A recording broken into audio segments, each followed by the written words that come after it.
that can be used to make animations, visual effects, game assets, or practically anything. That's so loud. 3D. And best of all, it's 100% free and it always will be. If you've never used it before but you want to learn it, well, then you're in the right place. This is a tutorial for complete beginners. I've been using Blender for 20 years, so I'm going to show you how to use all of its core features. And by the end, you'll finish with not only the confidence to start your own projects, but with your very own donut animation. And I know this looks complex, but I promise you it's achievable for a complete beginner. And I say that with confidence because many already have. This is actually the fourth version of this tutorial. I made the first donut tutorial back in 2016, and I've been remaking it every few years to keep up with Blender's development. In that time, millions of people, just like yourself, have gone from having never used 3D to successfully making their own donuts.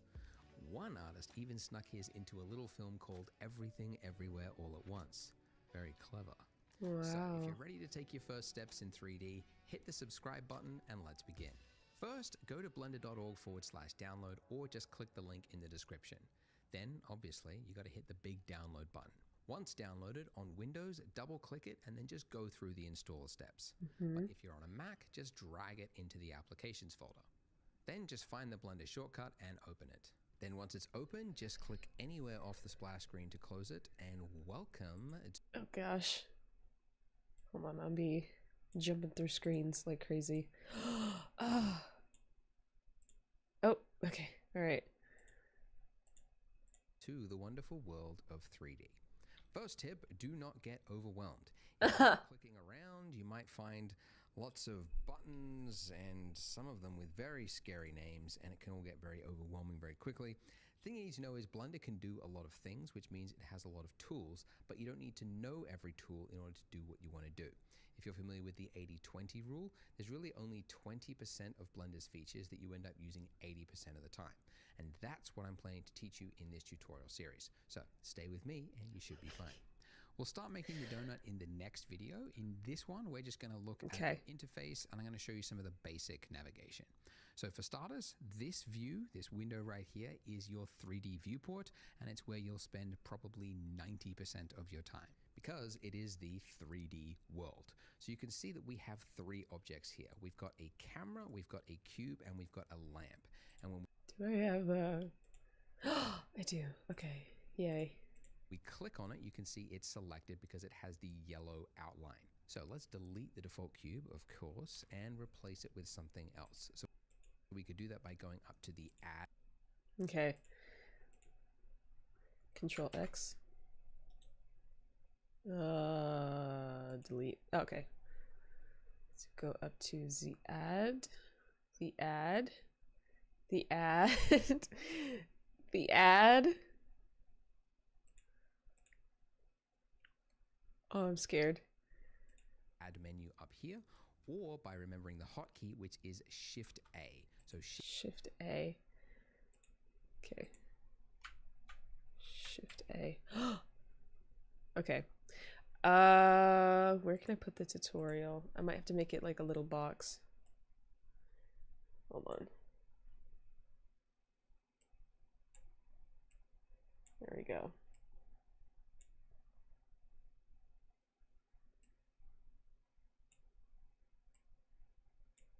Hold on. Ah, shit.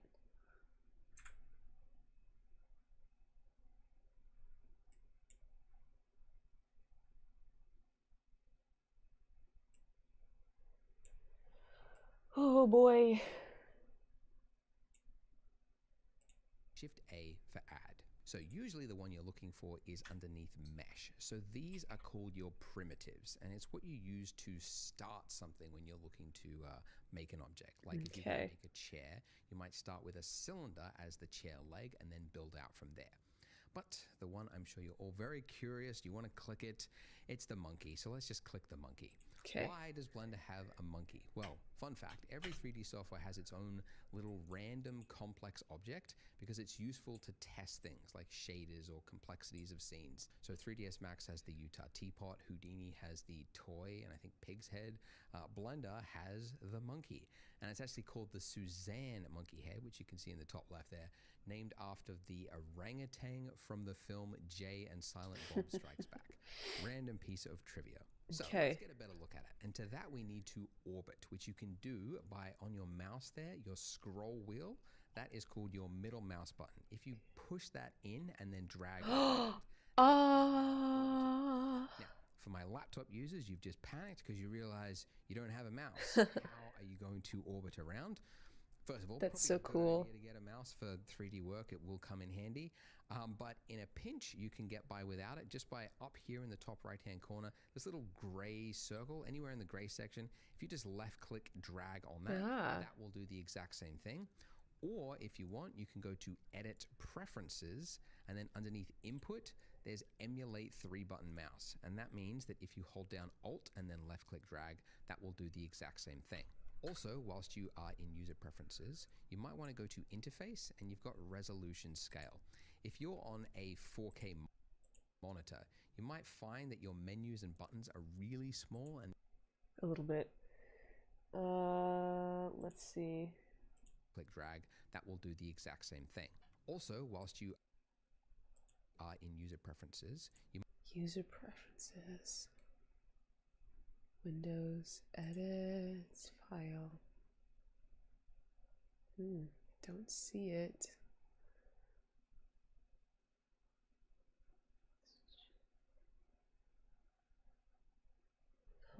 Hold on. Good idea to get a mouse for 3D work. It will come in handy. But in a pinch, you can get by without it just by up here in the top right-hand corner. This little gray circle, anywhere in the gray section. If you just left-click, drag on that, that will do the exact same thing. Or if you want, you can go to Edit Preferences. He just said it. I'm dumb. Okay, Edit Preferences. Okay, we're in. Preferences, and then underneath Input, there's Emulate 3-button mouse. And that means that if you hold down Alt and then left-click, drag, that will do the exact same thing. Also, whilst you are in User Preferences, you might want to go to Interface, and you've got Resolution Scale. If you're on a 4K monitor, you might find that your menus and buttons are really small and you kind of have to like squint in to see it. So personally, I like to keep my 4K monitor around about 1.5. Since this is a tutorial, I'll make it nice and big so you can see what I'm doing. Okay, so that's orbiting around with the middle mouse button. If we want to zoom in, we can do that just by scrolling this in is fine. and out.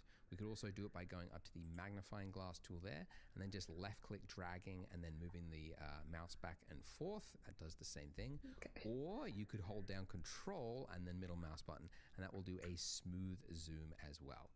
Okay, so one thing you might notice looking at this is that it's not very pretty, right? It's just kind of got this flat, bland, gray lighting over everything. And that's because this state right now is called viewport shading. And it's kind of a lightweight, optimized way to view the scene, just as you're building it. But if you want to create a final pretty image, that's called rendering. And you can actually switch into rendered mode by going up here into the top right-hand corner. You can see we're currently in the viewport shading mode. If we go 2 across, you should see rendered view mode. So if we click that, your computer might stall for a quick second whilst it loads it in. It's now different. We have directional light. We have shadow. It's still frozen. Hold on. Chat. Does not look like it. Hold on.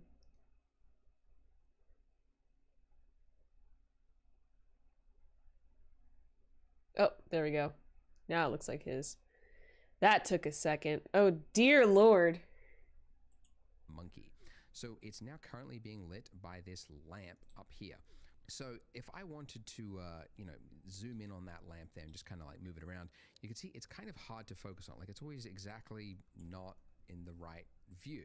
And that's because we are centered on our monkey right now. We need to change the focus. We need to pan to something else. So we could do that one of two ways. One, if you're on a laptop, you could use the little move tool there. That will do that. Or everyone else, shift, middle mouse click, drag, that will do the same thing. So middle mouse is for orbiting, shift middle mouse is for pan to change your view to something else. Okay, so I want to move my light because it's too moody. I want to be able to see the monkey's face there. So to move an object, you could do it one of two ways. One, you could go over to the left-hand corner here and you wait, pause. I did something. Okay. So this is that free 99 move, and then this one is to move it face value around town. Okay. So I want to be face to face with this. All right. When you click that, you can see that the selected object, the lamp, has this gizmo, it's called, with these axes on it. And if I just clicked and dragged on any of those arrows there, you can see I can move it along any of those axes. I can also just click on that white circle there, and that will just freehand drag it depending on my view. But it's kind of tedious. Every time you want to move something, you have to like go to that tool and then find the arrows and yada yada. So actually most people in Blender prefer to use the hotkeys. So we just keep it in the default selection state here, and instead remember the hotkey, which is G for grab. Now I've just tapped the key, and you'll notice as I move my cursor that it's now attached to my cursor. My cursor isn't even actually close to it. In fact, my cursor could be on the other side of the screen, and I could tap G and it will move it. And at first this is kind of awkward. You're like, why is it working this way? What's that? No, I'm streaming right now. Once you get used to it, you realize it's actually handy because you don't have to spend all this time like navigating your cursor to something just so that you can move it. Your cursor could be over here and then just tap it and you're moving it. So hold on, that's not working. G click. Okay.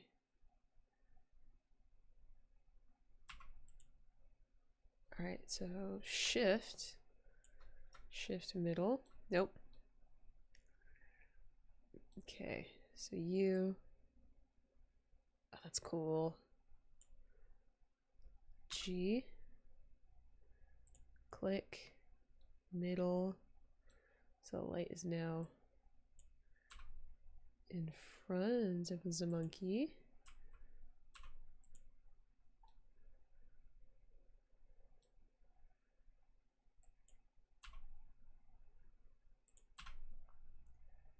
All right, I remember having issues with this when I was in high school. G. Putting it here. Then G on there. Okay, so it's on the line. Perfect. Move state. If you want to cancel a movement, you could do it one of two ways. You could just hit escape, or you could right click. Then if you want to confirm a movement, like say I want to move my lamp here and I like the movement, I could just do a single left click. So again, if I want to cancel something, just right click. If I want to confirm the movement, left click. But let's say I wanted to move it along an axis, like, you know, I like these arrows here and I want to be able to move it on just a specific axis. Well, I can do that whilst I'm in that grab state as well. So after I have hit the G key to grab it, I can then tap the letter of the axes that I want to move it on. So if you don't know, in the real world and in the 3D software, there are 3 axes because there's 3 dimensions. There's the X axis, which I can move by hitting the X key, the Y axis to move it back and forth along the Y axis with the Y key, or the Z axis down on the Z axis. Okay. So you can remember those letters, Click the X, G. Y, and Z. Or the method that I actually prefer to use is whilst you're in that G state, hold down the middle mouse button and then pull out. You can see you get this like gray line that pulls out from the center. And then if you just drag out and move around, it will snap it to the nearest axes, which again is maybe an odd way to work, but it's actually really handy because it means you don't have to think of the letter and Hold on. Shit. key, the Y axis to move it back and forth along the Y axis with the Y key, or the Z axis to move it up and down on the Z axis. So you can remember those letters, the X, Y, and Z. Or the method that I actually prefer to use is whilst you're in that G state, if you just hold down the middle mouse button and then pull out, you can see you get this like gray line that pulls out from the center. And then if you just drag out and move around, it will snap it to the What the hell? axis, which again is maybe an What was that? but it's actually really Oh, good night. Thank you. Think of the Latin.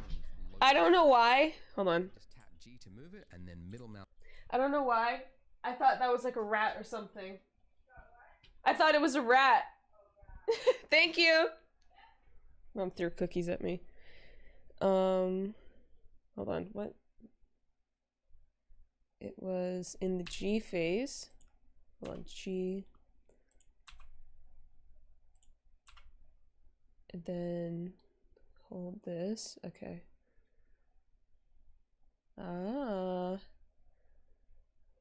Okay. And then mid. That's so cool. G.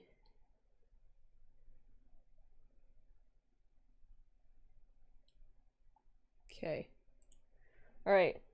Mouse drag out, and then just find that exact axis that I'm looking for.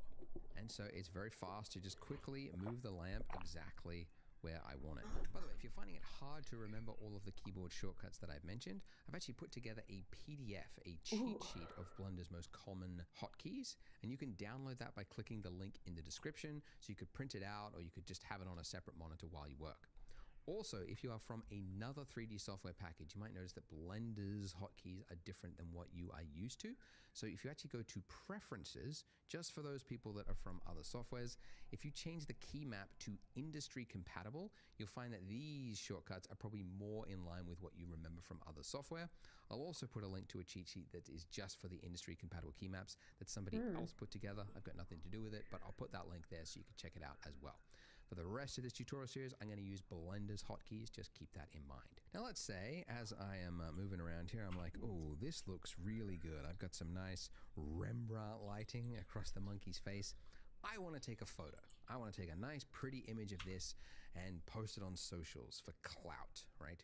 Well, I could take a screenshot of it, but that would be silly because it's got all these lines all over. It's all noisy, right? We don't like it. The way you take a photo, a pretty image in Blender, is to do a render. So you could do that one of two ways, by going up to render and hitting render image, or remembering the hotkey which says next to it F12. So when you do that, a little window will pop up. It will use your CPU or GPU, depending on which renderer you've got active, and it will render out a pretty image. And from here, you could go image and then save as, and that'll save it as a PNG or whatever. That's wherever you cool. But you might notice looking at this that this is actually a different view than what we have here, right? So here I've got a nice view of the monkey's face, but there is a different view. And the reason for that is when you do a render, it's not rendering from the view that you're looking at currently. It's always going to render from the point of view of the camera. So this is our camera over here, and it's looking from this angle. And we can actually look through the camera by just clicking the little camera icon there, or by remembering the hotkey, which is number pad 0. So how do we move the camera? Well, Blender's a little awkward, maybe a little different to other software packages, but you're supposed to like hit G to move it, and then like middle mouse to zoom in and out. And then if you want to like move it along an axis, I guess G and then X. You could do that, but actually what a lot of users prefer, especially those from other software packages, is if you've got your camera selected, which by the way, I haven't mentioned this, but up here, this is your outliner. It's kind of an inventory of every item that you've got in your scene. Okay, so with the camera there selected, if I hit N, N is to bring up the properties, N for properties for whatever reason, and then go to view, there's a little box there that just says lock to camera to view.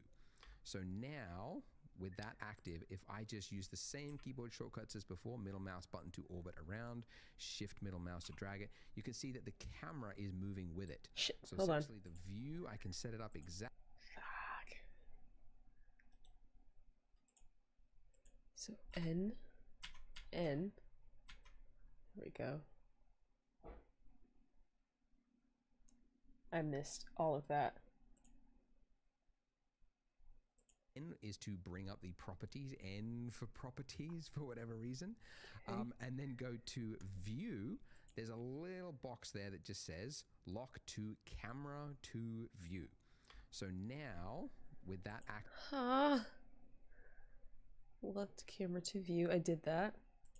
if I just use the same keyboard shortcuts as before. Oh, wait. Damn. Item. Shit. How do I get rid of this? N? Okay. So G. That's not it. Hold on. Hey, there we go. Hold on.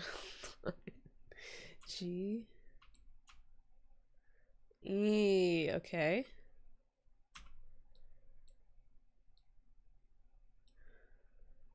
Hold on.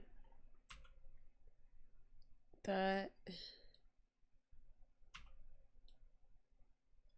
Hold on. I'm so lost. Okay. And then G. Okay. Nope. My mouse is all over the place.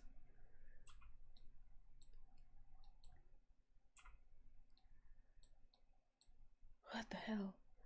Oh. I'm scared.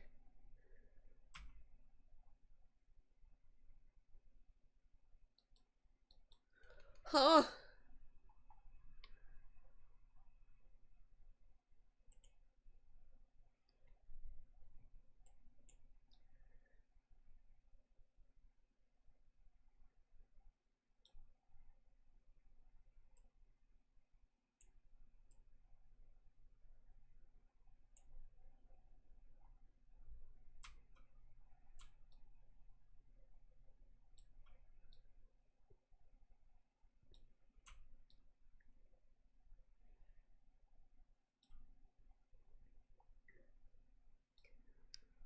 Is it shift?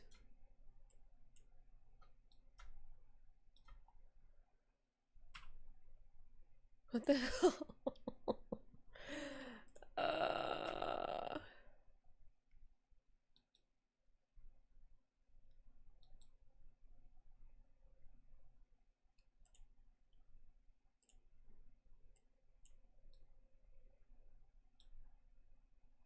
Hold on.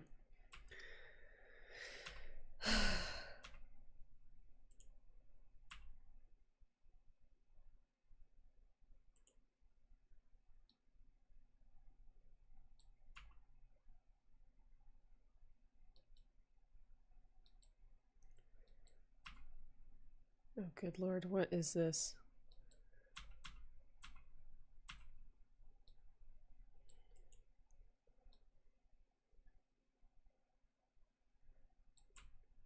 Okay.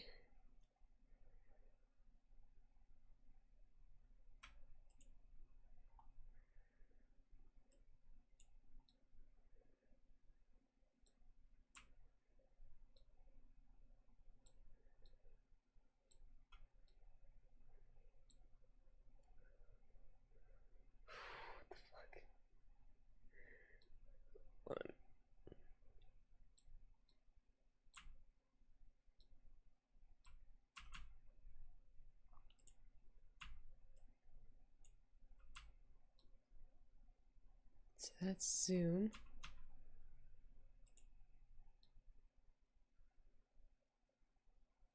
I just want the camera like, or the monkey center frame.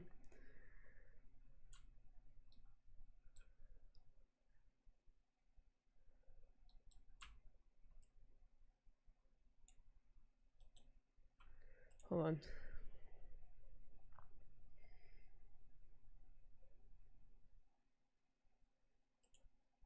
Grab it.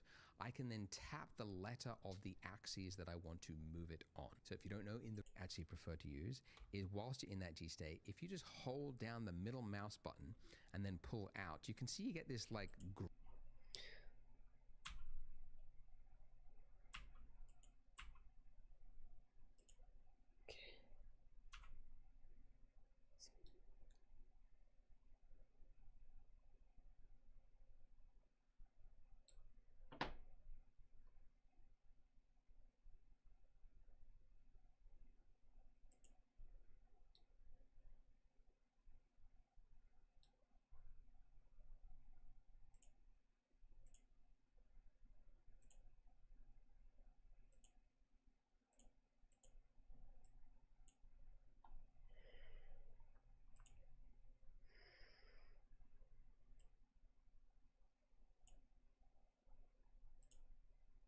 It's still not.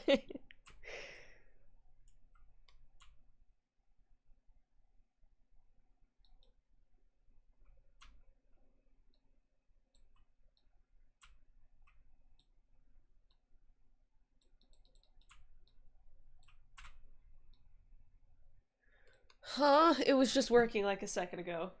Hold on.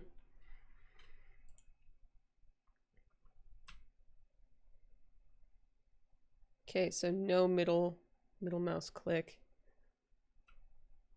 And then fuck. No, oh my gosh.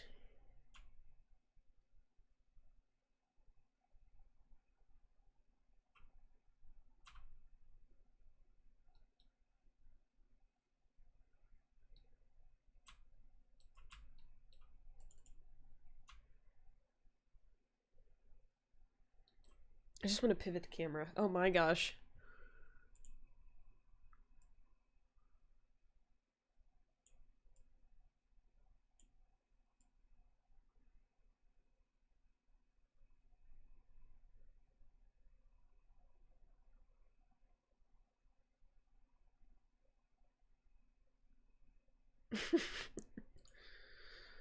Oh.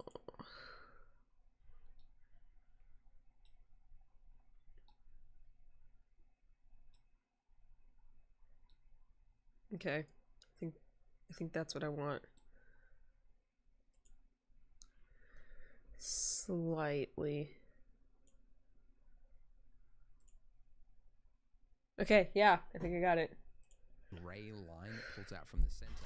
And then if you just drag out and move around, it will see what a lot of users prefer, especially those from other software packages, is if you've got your camera selected, which by the way, I haven't mentioned this, but up here, this is your outliner. It's kind of an inventory of every item that you've got in your scene.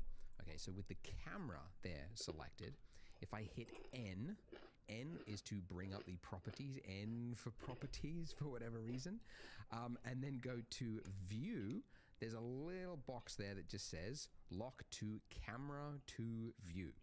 So now with that active, if I just use the same keyboard shortcuts as before, middle mouse button to orbit around, shift middle mouse to drag it, you can see that the camera is moving with it.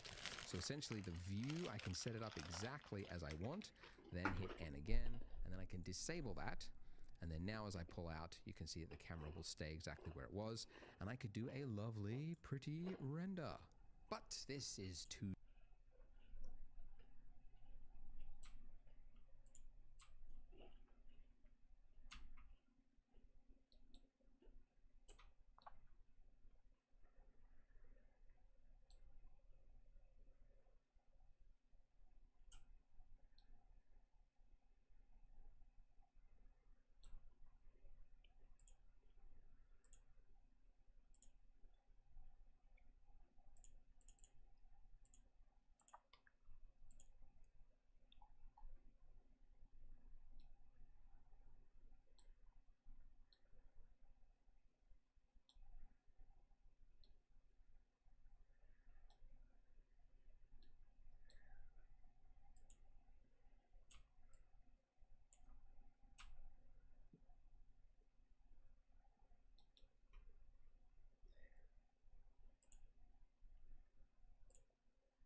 Almost.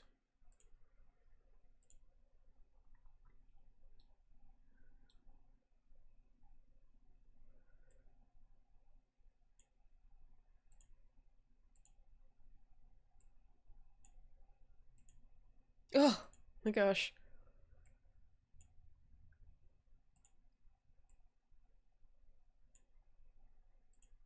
Perfect. Okay.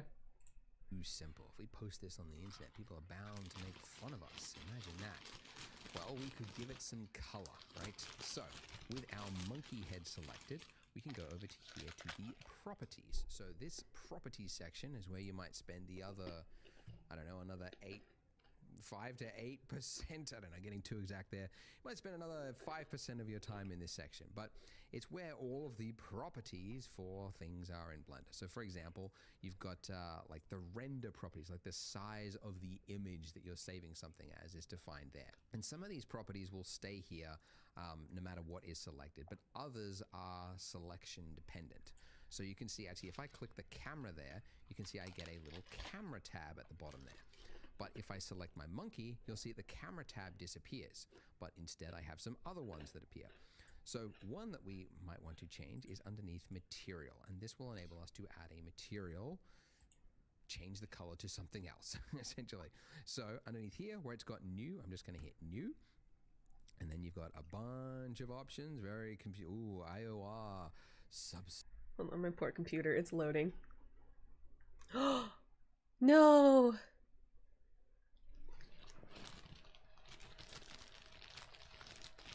Did we lit? Nope, we're still loading. Ah!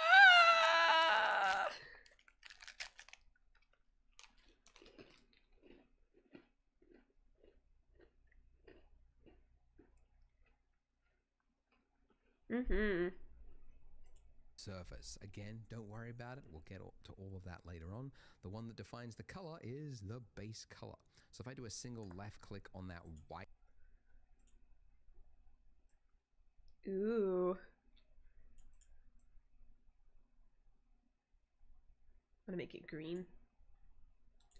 Box there, I can then change this color to whatever I want. I could make it an odd, creepy, skin-toned monkey head, right? Like that, and do a render. Okay, so hey, all right, it's better, but still it's too simple. I think people will think we haven't put enough effort into this masterpiece. So let's add another object. Let's give the monkey a hat. So oh gosh. Add another object. How do we do it? Well, we could go to the add menu, like I mentioned before, or the hotkey Shift A. So what sort of hat do we want to add? We could do a boxy hat. Let's do a party hat with a cone. So once we've added that object, you can see it's just plopped it. Whoa, he's going way too fast.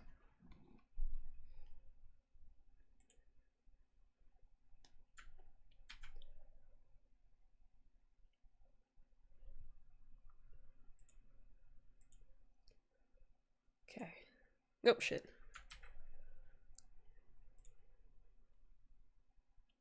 Mesh. Oh, gosh, this is scary, but fun. Straight in the center, intersecting our monkey. So we need to move it. We can move it, and we could grab it with the G key. So it's now moving it just on our cursor there.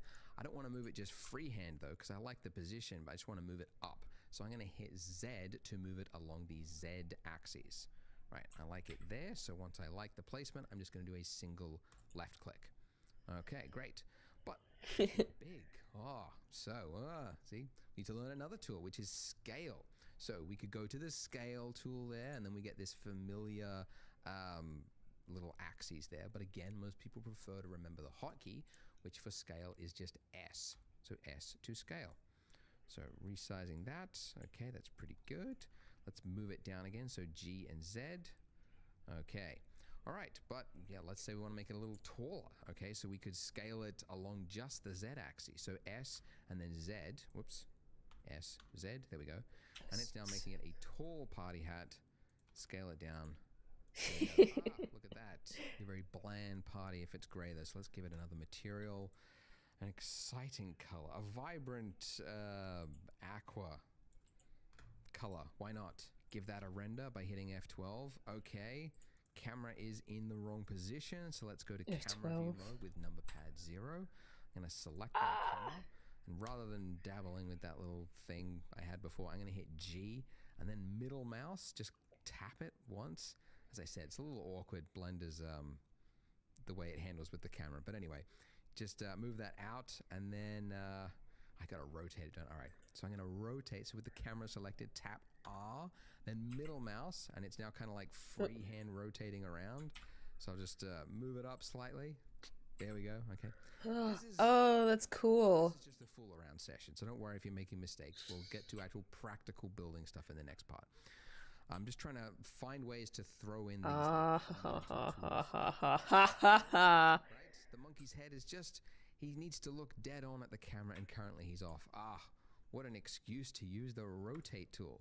So you could enable the rotate tool, right? The familiar axes there. You could click and rotate it around like that. Again, most people prefer to remember the hotkey, which is R to rotate, right? So it's now just freehand rotating on my cursor. Remember the axes, as I mentioned before, can be used for any mode. So the X axes will rotate it back and forth. The Y axes, tilt it, or Z, there we go, to turn it towards the camera. Just a little bit, right? And there you go, F12. And we've done it. Let's save it. Let's upload it to ArtStation and then just wait for the recruiters, essentially. All right, let's start a new scene. Whoa! Whoa! Hold on, we're starting new. Okay, so Control A. Is that working? No, I'm in the wrong program. Control A. Shit. Okay, so it's new. Sculpting. Fuck. General. Don't save. Okay, alright. Ready for part 2, where we're going to actually start building our donut. Oh, it's happening! We know how blunt. Oh, let me drink some water. Oh, let's go.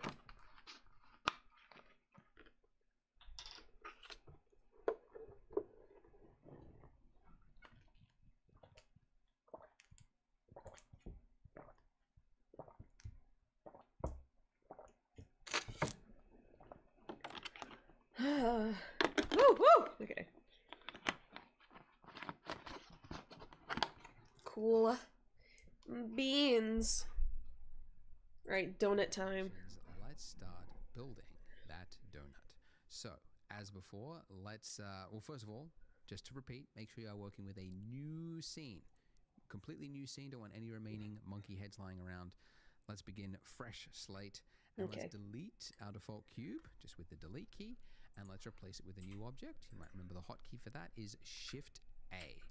And as I mentioned before, you use Okay, so my Shift A does not look like that. Oh, I'm doing Control A. I'm dumb. Shift A. Ah.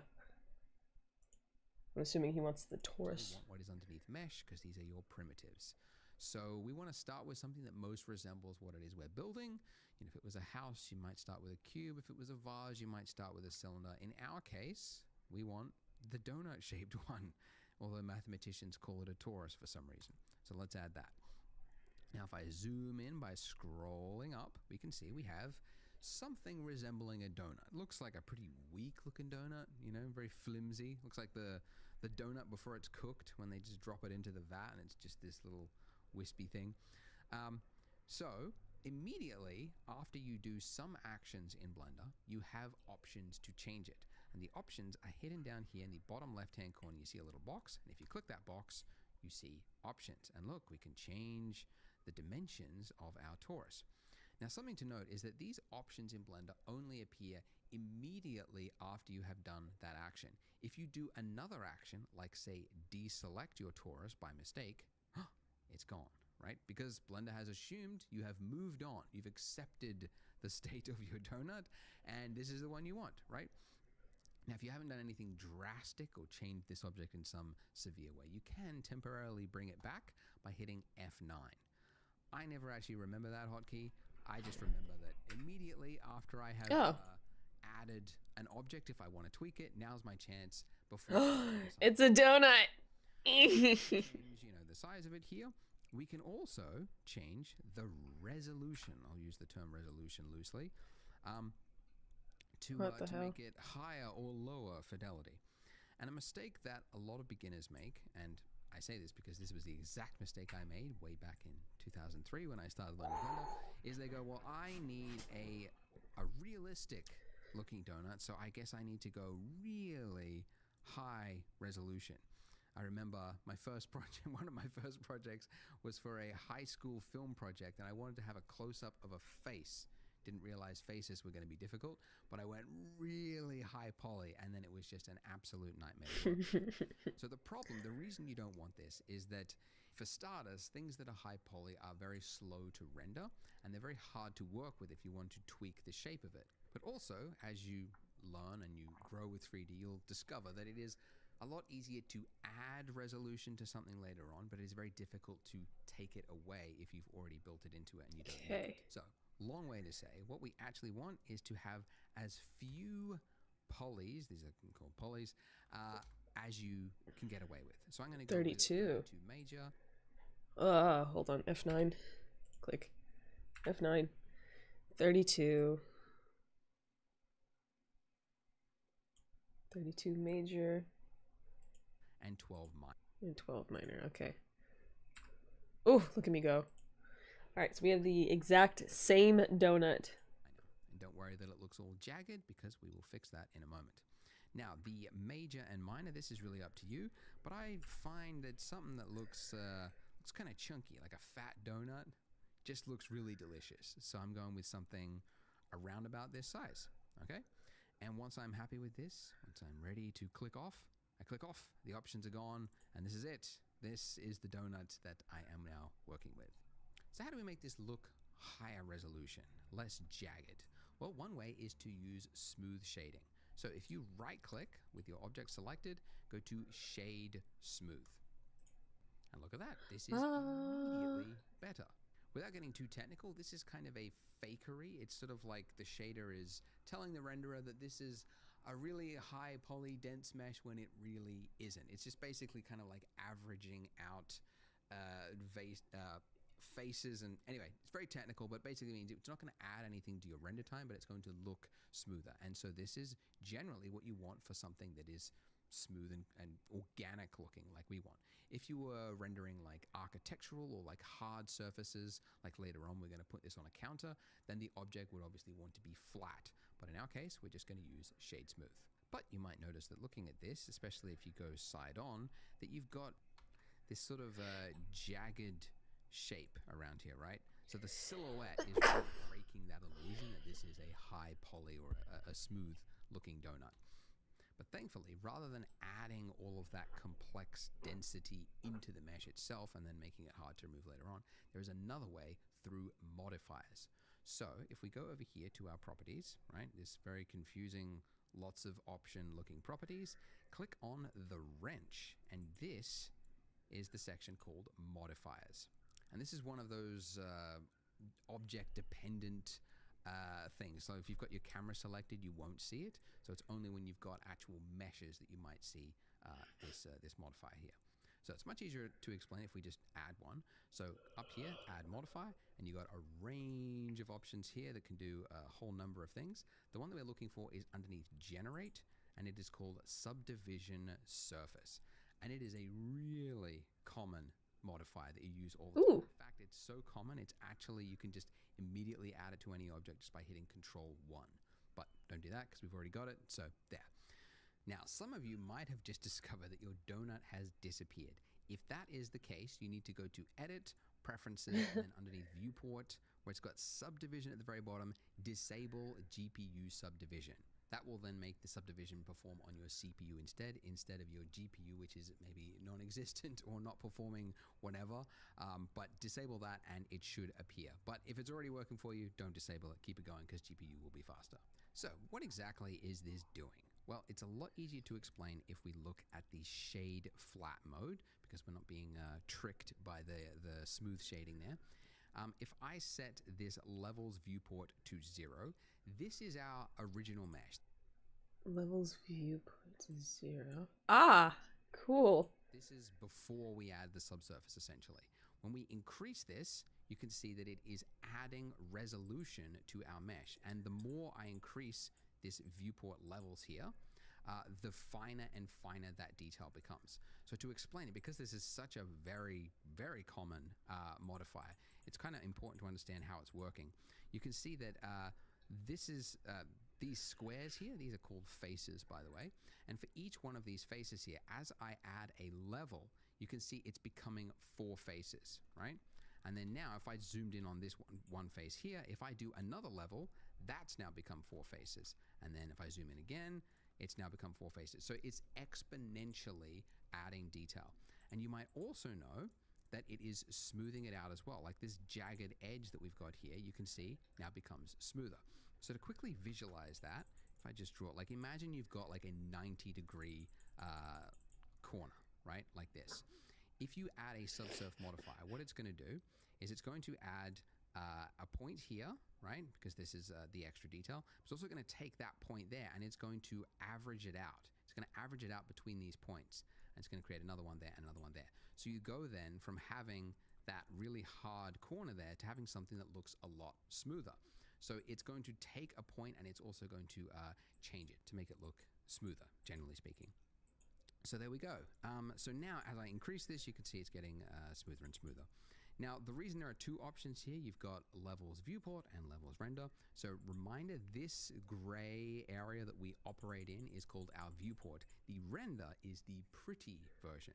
So as an example, you can see if I just turned it off for the viewport, it looks very jagged. But then for my render, if I increase that to 3, if I do my render, which you could go up there and render image, or remember the hotkey F12, you can see that that donut is now smooth, but I go back and you can see it's jagged. So the viewport, you want to generally keep it lightweight, and then the render time, that's where you want to get a really nice looking pretty image. So you want to often have 2 different levels. In our case though, I don't really think we need to go beyond 1, even for our final pretty image, because this with shade smoothing turned on is good enough. And we're going to be adding more to the scene later on, so we don't want to make it too complex. So this is actually pretty good. Okay, so we have a perfect donut, and that's the problem. It's too... Shade smooth. Okay, there we go. Yeah. Ooh, perfect. You could spend decades trying to develop a machine in the real world that made a donut this perfect, and you never would. This is so mathematically precise that the eye will always see this as looking fake. So that's actually a problem you learn pretty quickly in 3D, that things that are too perfect just look fake. So you have to spend time making things look misshapen and adding variation there like you see in the real world, because your eye expects to see it. So how do we do that? How do we make this donut look a little more lumpy and interesting? I do that by changing the mesh itself. So this mode that we are in right now, where we can click on different objects, is called object mode. And I know that because in the top left hand corner you can see we are in object mode. But if I click the drop down, you can see I get a number of other options here. And these options again will change depending on the object you've got selected. If I've got a lamp, my little light there selected, you can see I've only got object mode. My camera, I've only got object mode. But a mesh will give you extra options here. So let's enter into edit mode. Ooh. Right, now you can see our mesh, our object has become something that looks weird. It's got a bunch of little points on it with lines and very technical. Well, that's because this is actually what the mesh is made up of. These little points here, which you can click on just by selecting, are called your vertices. The singular term is called vertex. I never say that. I like to just call all of them vertices, regardless of whether it's 1 or 2, just because you always get some comments that go, actually, it's called vertex if it is singular. Anyway, so these are called your vertices, and if you have 2 of them joined by a line, that is called an edge, and if you have 4 of them forming a face, then it's called a face. So shift. So with these, I can quickly change the shape of my object by using the same hotkeys as before. And if I want to move this, then I would simply tap G, right? And you can see it's now attached to my cursor. And then if I want to confirm its movement, I just do a single left click. And there it is. Now, if I go back into object mode, like that, you can see that my mesh has changed. That's cool. So G. He had it up like that, left. And then G again. Nope. Object mode. Hey! Pretty neat, pretty neat. Can I just do Control Z? Ah! Look at that. So cool. Changed, okay? And by the way, the hotkey for jumping in and out of object and edit mode is just tab, okay? So you can see it's just toggling between those 2 modes because it's so common that you want to just quickly change things that it's just easily accessible by that. Now, this is okay, right? But you can see it's like, it's got like some artifacting. It's like, it's not the greatest lump, right? So how do we make it look a little more natural? Well, I mean, you could, you move one, drag it out, okay, click, and then I move, the next one next to it, right? I'll move that out, and then I'll move this one out a little bit, and then I move this one, and it's like, okay, well, now I've got the thing, but it took me like 5 actions. Ridiculous, right? No one wants to do this. No one's got time for that. Thankfully, there is a tool in Blender just for this, and it's called proportional editing, and you can enable it up there in your toolbar. So if you enable that,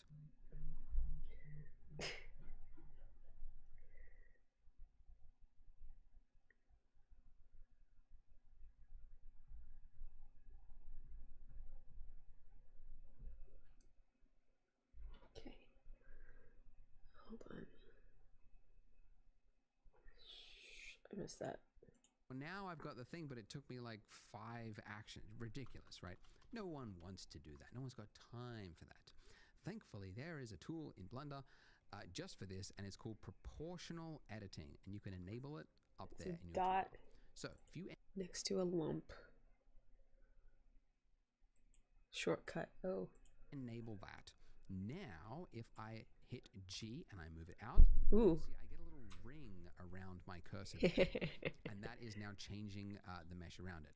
Now, a lot of people in my previous tutorials were like, I don't see what's going on. You have to have something selected first, and then when you hit G, you will see that little circle of influence. Okay, now this circle of influence, if I huge. down, sorry, if I scroll up, you can see it's shrinking its circle of influence, and if I scroll down, it is expanding its influence. So it's only going to affect what is in that ring there. Okay. If you are on, if you don't have a mouse with a scroll wheel, you can also change the influence by using page up and page down. And if you don't have page up or page down because you're on a Mac keyboard, then what you would have to do is go to key map and then change your page up and page down to something else, just so that you could get around that. But guys, you got to get a mouse. Get a mouse with a scroll wheel.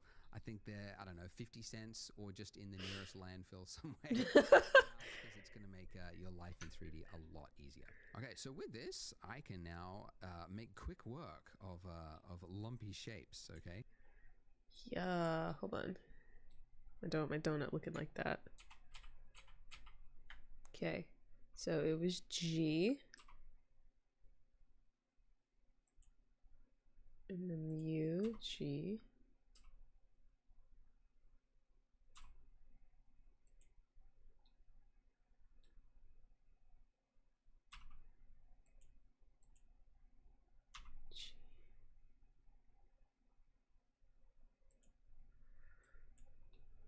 Then tab. That's pretty neat. Hold on. Alright, so tab, click that. G, scroll up. Then move the mouse around some.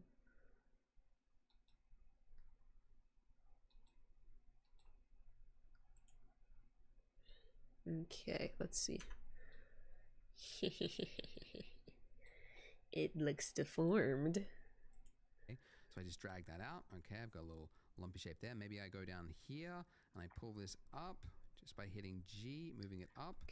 Okay, so already this is looking a little more natural, right? Because even if we were making a stylized world for a Pixar movie or something like that, you can't have just a spherical looking donut, sorry, round looking circular donut, because it just, your eye will see it as fake. So very quickly, I'm able to add a little bit of variation to the donut, just all around it, just a little bit over here. And you can see that I am just changing my circle of influence depending on what size of a lump I want to make. So I just want to make like a little bit that sticks out. I can make a small circle just by scrolling up like that. And you just want to do that until you get something that looks a little more natural. I might want to make the inner part as well. We just drag that in with a smaller circle, and that's pretty good. Let's just have a look from the top. Okay, so tab. Just drag that out, make it a little bit more like that. But there you go. That's pretty good for a donut. It's still kind of simple. It's not too detailed, but it's got just enough variation in it that it's more interesting to look at. Yeah. One more thing. mentioned. Go back into edit mode with tab. Donuts, when they're sitting in the little vat thing, right, they're only like half submerged, so then they have to be flipped. But it means that the bit that's nearest to the surface is getting less heat. So essentially what I'm saying is the bit that's around the donut, the circumference of it is usually a little bit flatter. So donuts aren't like perfectly round all the way around. They're usually a little bit flatter. So what I want to do is I want to select these vertices along here, and then I want to shrink them.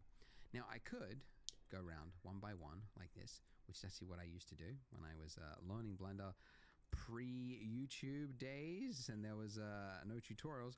I would do this if I wanted to select this. Silly, because there's a function, a tool for that, and it is edge select. So if you hold down Alt on your keyboard and then do a single left click on not the points, but on the edge, right, this little line here, you can see it's selected all the way around. So it's anything that's connected along that line is now selected.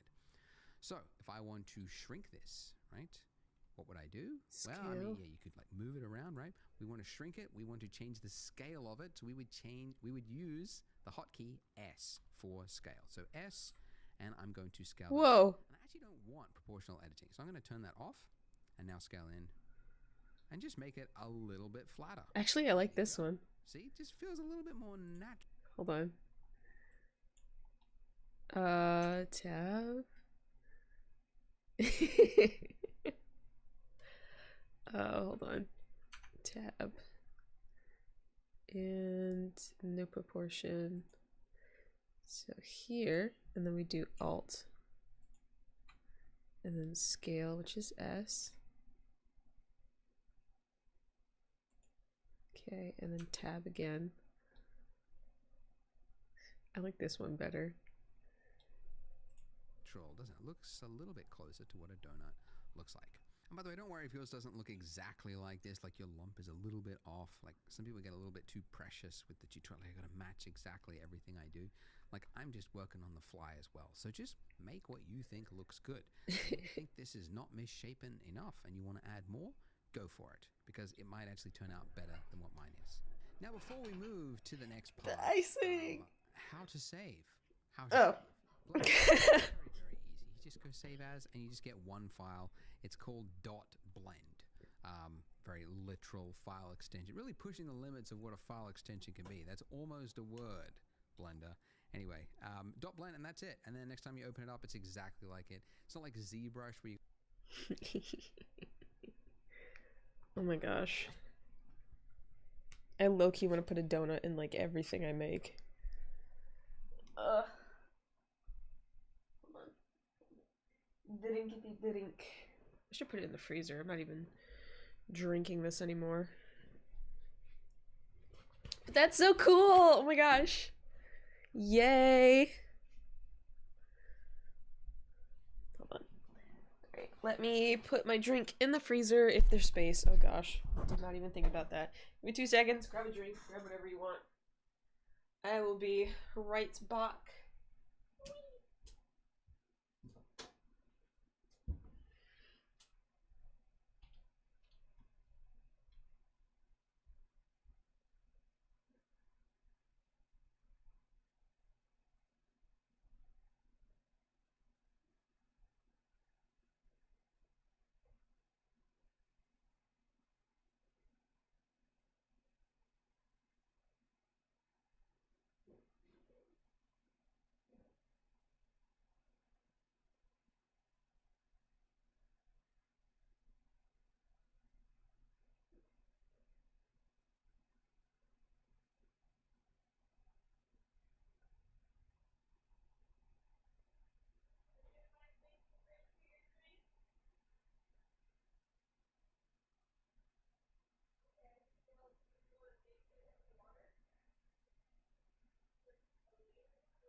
talking about beans. Alright, I'll be back. Well, I'm streaming. Alright. Okie dokie. Artichoke. Okay. You got like 4 or 5 different ways to save a project or an object or a tool or a hate ZBrush. Okay, that's how you save. Now, also, finally, I would say if you need help, because I know if you're stuck and then you leave a YouTube comment, you might not get a reply.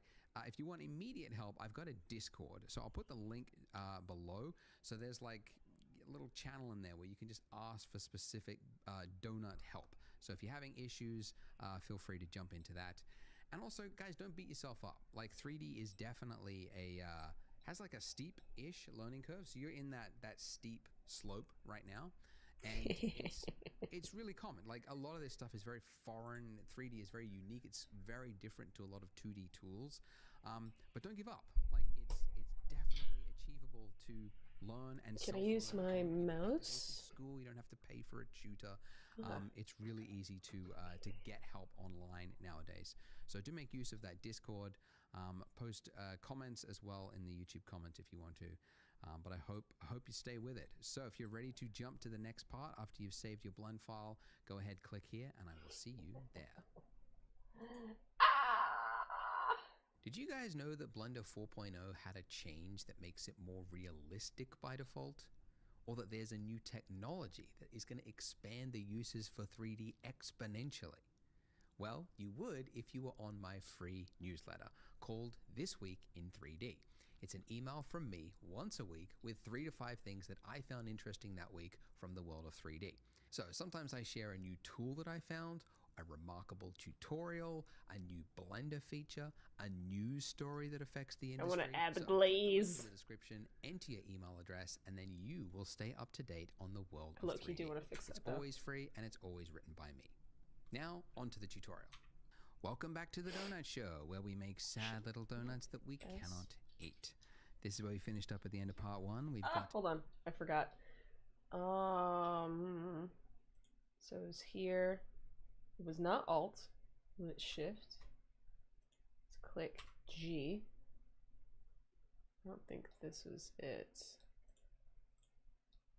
No.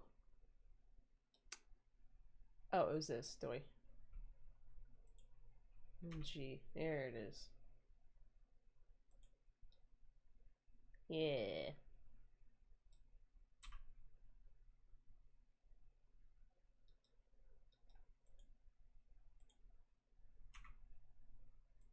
I think that's better.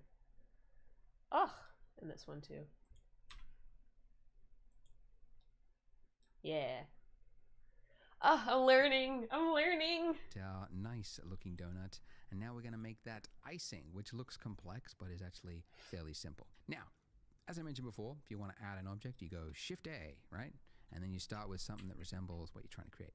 But we already have something that resembles the exact shape we want to create. It's the donuts, because we want the icing around the donut. So let's just reuse this information. So we can do that by duplicating the object. And if you don't know the hotkey for it, you could just go Object, and then you'd find it here where it says Shift D. So Shift D. Now, when you hit that, you are in a placement state, essentially. Like it's duplicated, and it's now saying, where do you want to place it?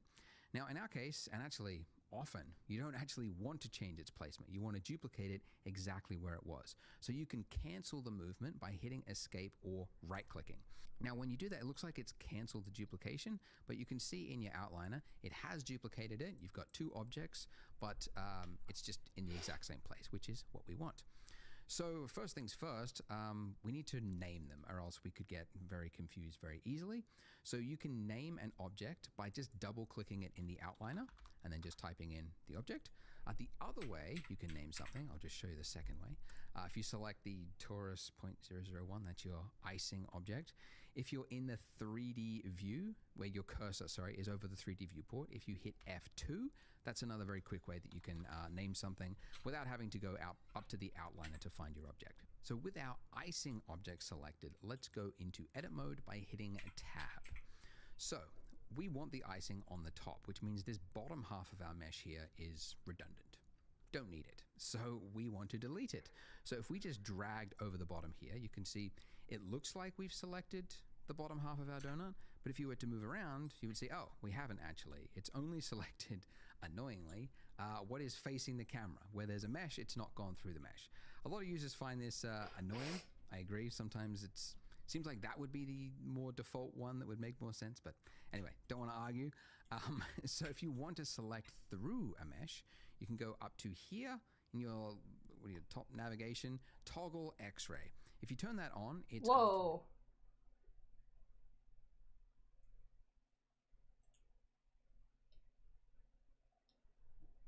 able you to see through the mesh. And now when I drag over it, you can see that I have selected all through the mesh as I move around it. By the way, you might find it like when you're in this state, it's kind of hard to select. Like it's easy to kind of accidentally select what is above it, and depending on what you've got at your end, that might have happened already. So another way to easily just look directly on the side-on of your donut is to just click one of these, like in your gizmo here, instead of just dragging around, just do a single click on either the green one or the red one, the X or the Y. And now we're in that state. You can see it's flattened it, so it's put you in orthographic mode, which actually you can toggle to at any time, just over there, which just makes it easier to just do a single, all the way through the mesh, select. All right, okay.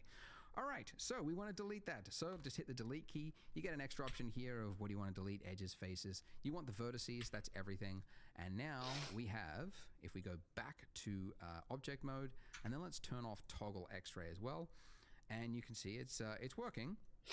We got half the donut on top of itself. But as you move around, you can see you get some flickering. Now this flickering happens, and it's actually a very common... Hold on.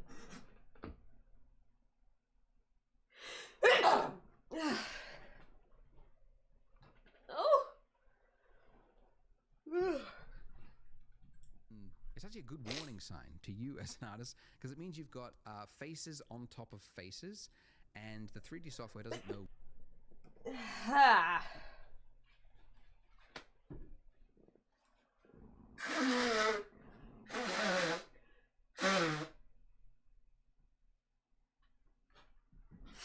Ugh, okay. Which face it wants to render, right? So it's like sometimes saying it's the front face, no, the back face, the front face. And there's no understanding. Sometimes you can actually spot it in TV shows and like VFX or like low budget stuff. You can see something flickering in the background, and I'm like, ooh, there it is, Z fighting. That's what it's called, Z fighting, or Z fighting if you're not American.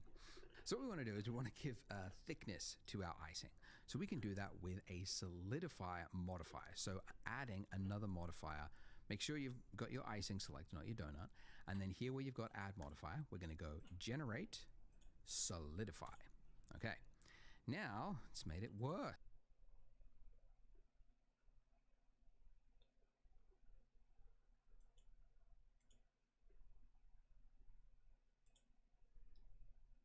Gosh.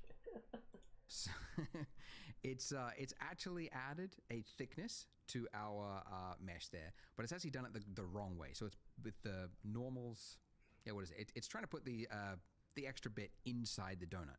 So we can change that by just changing the offset here in the solidifier settings. Just drag that all the way.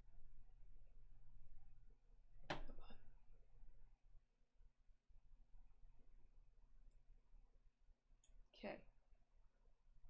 Is this it? There we go. Yay. To 1. Some of you might have actually found that it was correct before, just depending on which way your normals were. If that's the case, keep it at -1, but everyone else, keep it at 1. We just want to make sure it's actually outside. Okay. I also, let's just increase the thickness a little bit too. Let's go, yeah, 0.025. That looks pretty good. And great, we've got what looks like a yarmulke on our donut. A perfectly straight edge little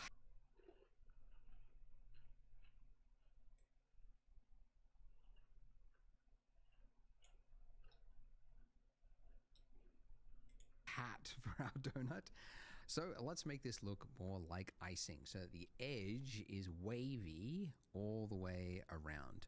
So to do this is where we get into the fancy, finger magic, because you're typing lots of keys. Anyway, go into edit mode, and we can see straight away that we can't see the mesh, and that's because the solidify modifier is obstructing our view. So these little boxes here, as I mentioned before, like this is to hide it from viewport. But if you want to just hide it from your edit mode, which is the state that we are in right now, the box next to it is the one that you uncheck, which means in object mode, when you're tabbed in object mode, you can still see it, but edit mode, it's temporarily hidden for you. So if I was to select one of these points here and move it down, you can see that it's working, but it would be, again, a lot of effort to go round and round and do these one by one. So we want to use that old familiar proportional fall off tool again. So proportional editing on, and now as I move it down, let's just lower the slider way down here, and then let's pull this down. Okay, now we'll find issues. If we move to the side here, we can see the first issue we've discovered is that this is separating from our mesh here. And that's not what icing does. When it dribbles down, it follows the shape of the donut all the way down. So what we want to do is snap, undo it a number of times, snap the vertices to our donut underneath it, right? So for that, we need to turn on snapping up here. Okay, now there are a number of ways to snap in Blender. The default way is increment, which just means the like the grid floor there. Like if you were to just like move it around, you can see it's just snapping to the grid floor. Not helpful. But we want to snap it to the face. And now with face snapping enabled, if we move this down, we can see, let's just look here, that the bottom bit is snapping to the face, but as you might have seen, the top bits, the rest of essentially what is inside of our circle of influence with this proportional editing, that's not being affected. Only the little point that we had selected was affected. So that's not what we want either. Normally that would be enough, but in this particular case, we want to also snap individual elements too. And let's go face project. Now, when we pull this down, you should see that these are also no longer clipping through the donut. But still, we have issues. Why is that? Well, it is actually working correctly. We can see these are not going through the mesh, so why does it look like it is? The reason for that is that there's actually just not enough information here. So if we go side on, you can see, right, like we've got this point here, and then we've got another point down here, and then we've got this long stretch in between, right? So that means that this part of the donut, oh gosh, that goes that goes around like that is just not, there's nothing to snap it to, essentially. So what we need to do to fix this is just add more geometry. So these little vertices here, we need more of those vertices. So we can do that by actually using the subdivision surface modifier, because although it is a modifier, you can apply the modifier.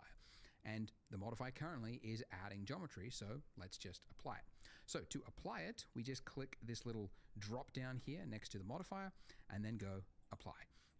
Now, if we, nothing should have changed from this view because the same information is being displayed, but in edit mode, you should now see exponentially more faces, because here, where there was, one face before, you can see there's now a lot more, right? Oh, am I doing this wrong? This looks way different. Okay. So, now if we pull down, we should see it is snapping.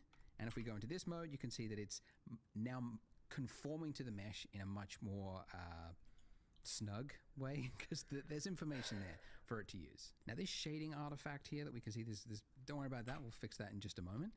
But I need to show, because I've shown you like 4 things that we need to enable for this to work. I got to show you one more, because if I pull down and if I scroll up, you'll see something. Oh shit.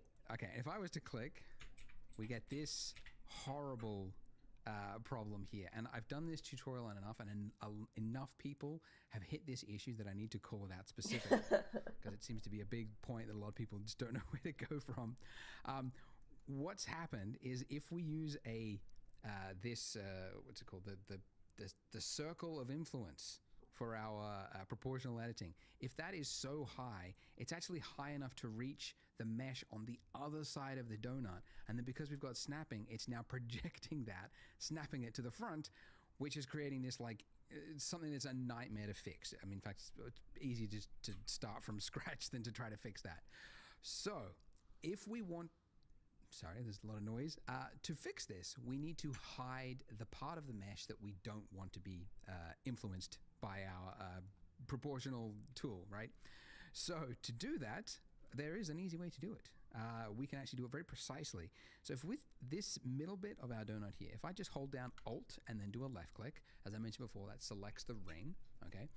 And we could, we could do that all the way up, but actually there's a little, I don't know if it's an Easter egg. It's kind of a cool tool that not many people know about. Control plus.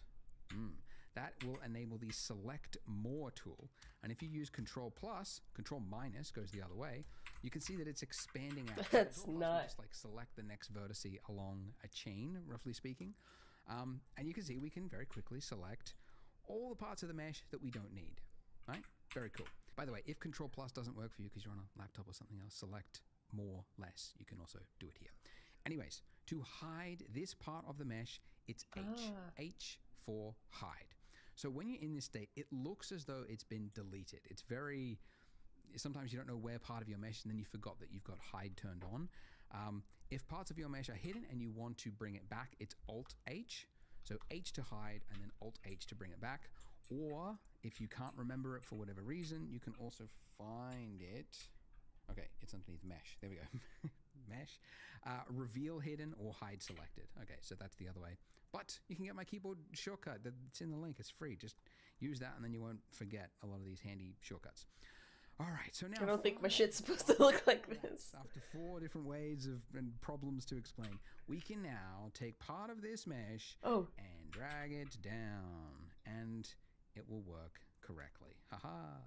So now we get to now finally be an artist and go like, what sort of, edge or what sort of icing do I want to make this look like? So what I'm doing here, by the way, is I'm hitting G to pull it down, and then I'm just single middle click, and then because my cursor is closest to the Z axis, it's now snapping it to the Z axis. So that's why I mentioned before that it's really handy. You don't have to think of the letter and type it in. You just go in the general direction you want to go, and then just tap the middle click of the, which is your scroll wheel, right? Middle click. It's such a weird button that you have to call it out. It's the scroll wheel button, because it's like no other application seems to use it besides scrolling. But Blender is like, no, we're going to use it for like 90% of the operations is going to be middle click. But anyways, as you can see, I'm not paying particularly too much attention to it, but I'm just making a wavy looking shape around it.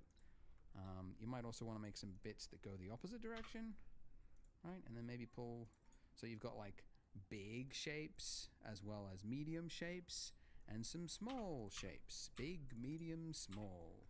It's the recipe for appealing design. Big, medium, and small details. But I digress. By the way, I should mention, if you're stuck, don't feel bad, because there was certainly a lot of finickiness going on with this donut here, and it's definitely part of it. Do make use of my Discord. Oh no! I created it literally so that people could get instantaneous help. I don't have any other benefit for it, so... This is so bad. I didn't even know the side got this bad. Oh gosh.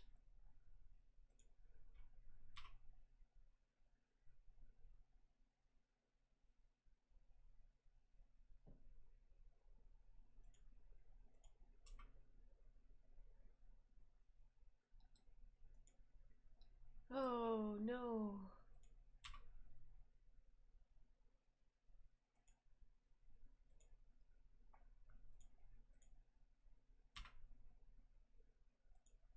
Oh.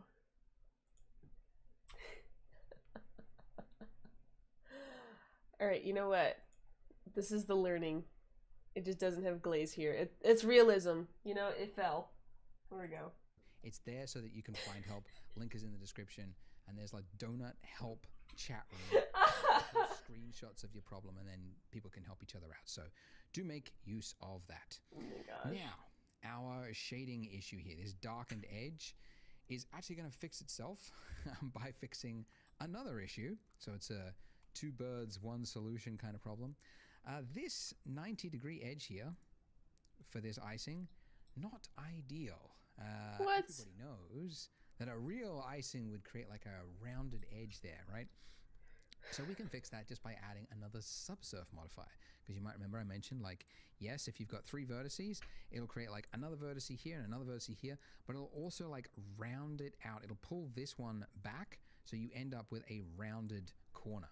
So right here in your modifier stack, we're going to go add modifier, generate subdivision surface. Now, the order of these does matter, okay? You want your solidify at the top and the subdivision after it. So Blender works top to bottom, and it's important it's in this way because you want the extrusion to happen first, and then in order to round that edge, it has to happen as a secondary step. So solidify on top, subdivision underneath. Now, whilst we're here and we're looking at the I didn't even know they were labeled. This little profile of this edge of this icing. Another issue to call out, you can see it's got this this shape that goes around. Yes, so far so good. But then it goes up, and it's like, it'll be better if it went around and then tucked in and touched the edge of it, because that would look more like real liquid would. What? So, that looks like real liquid over here. Changing one of the settings in the solidify modifier. It's not one of those things that you would figure out or know where it is. It's just over time you learn where some of these settings are. But essentially here, the edge data. So we want to change the edge data to say that before you do the solidify step, add a crease on the inner part right here. Hold.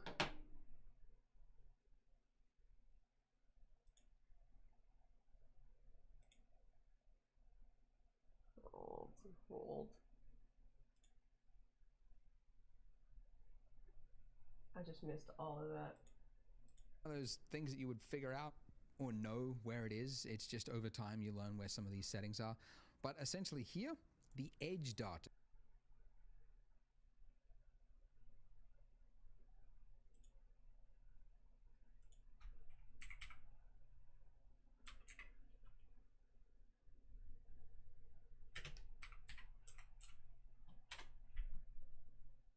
I don't think that's here. We want to change the edge data to say that before you do the solidify step, add a crease on the inner part right here.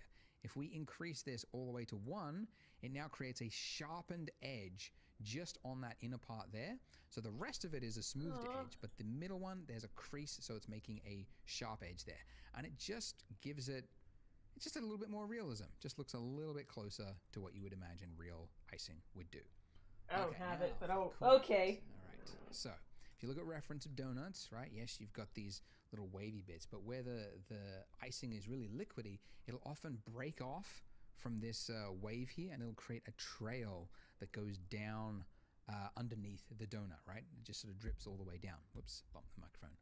So we can do that, but not the way we were doing it before. If we just took one of these points and then like dragged it all the way down like that, there wouldn't be enough information there, right? You can see you just get this like stretched look, and it doesn't look great, okay?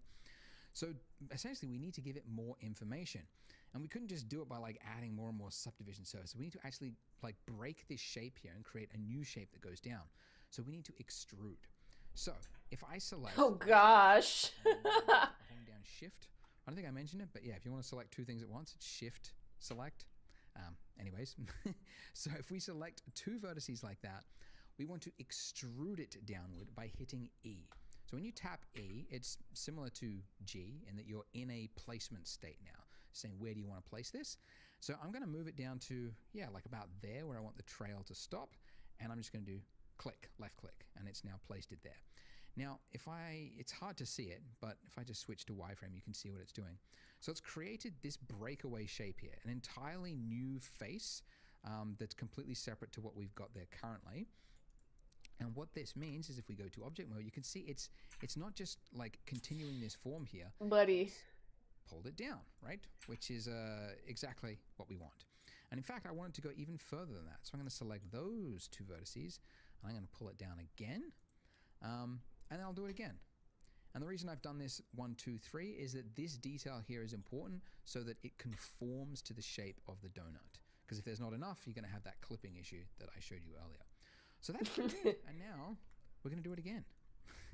Originally, in my earlier versions of the donut, I only did like one of these. But then I noticed that in the render, the final render, it's often the most interesting part of the donut. So now I'm thinking, yeah, just do it all the way around the donut. Just add the bit that looks cool. Add more of that. So, no, I think this is where I lost. Where I'm looking for, like where the I got liquid lost. would sort of build up, and then like the surface tension there would be just too much, and then it would break away, and it would go down underneath like that. And we'll do another one here. Why not? Okay, hold on. Like that, and down, and down. Shift. And that's pretty good. Haha. And then lovely. Down. So that concludes finally this heavy part. Oh, that's not so bad. So if you are ready to watch the next part, hope you're not giving up. You can click there on the screen, and I'll see you there. Make sure you hit subscribe as well. A large number of you don't, but if you want to see more Blender tutorials, that's what you need to do. Oh, Self-promotion right there. Thanks, guys. See you in the next part.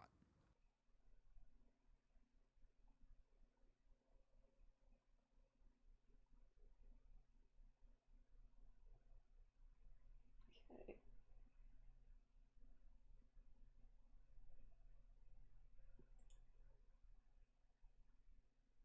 Congrats. You didn't give up. You made it to part 4. You clicked on the next part of the video. There's always like less viewers each video as you go down. So you're here. Well done. Thumbs up. As you can tell by the title of this video, we're going to learn about sculpting.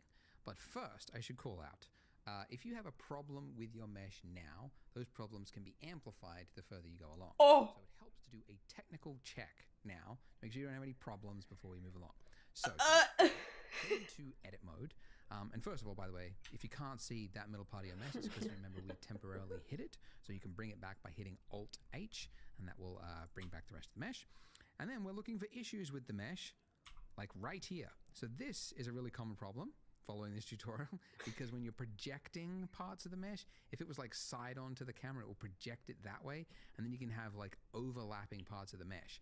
So that creates an effect here, which will be exaggerated when we add more detail to it. So we just want to drag that back. So turn on snapping, and I'll keep proportional turned off, and then I'm just going to move this back over here just to move each of these points back. Another very common problem is you might have parts that have separated from your mesh. Now you can quickly fix this if you just like selected the point and then hit G to move it. When you're in that state, it's also snapping it to the mesh. Now you could do that all the way along, like select, tap G, then click, select, tap G, then click. But anybody's got time for that. Let's make Blender do the work for us. So there's a tool that's just designed for this, and it's called the Shrink Wrap Modifier. So over to our trusty modifier stack, we're going to add yet another modifier. So add modifier. It's not under generate, it's under deform, which we haven't accessed before. New modifiers. Ooh, the one we're looking for is shrink wrap. And first of all, hasn't done anything because it needs to know what the target is. What is the mesh that we're shrink wrapping our mesh to? So with this little eyedropper tool, you can see when you've clicked it, my cursor's changed to an eyedropper. And now if I hover over objects, I got the name of it. So I want to click on the object that is the donut generate. It's under deform, which we haven't accessed before. New modifiers. Ooh, the one we're looking for is shrink wrap. And first of all, hasn't done anything because it needs to know what the target is. What is the mesh that we're Okay, I think I am going to delete that. The donut. Oh, shit. It was add or select. Object. Mirror. Duplicate object.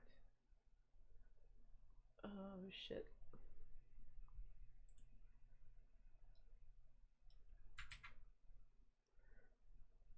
Object. Okay, object.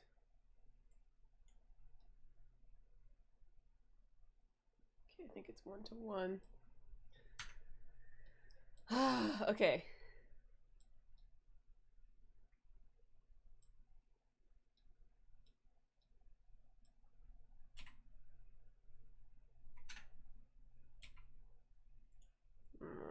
See.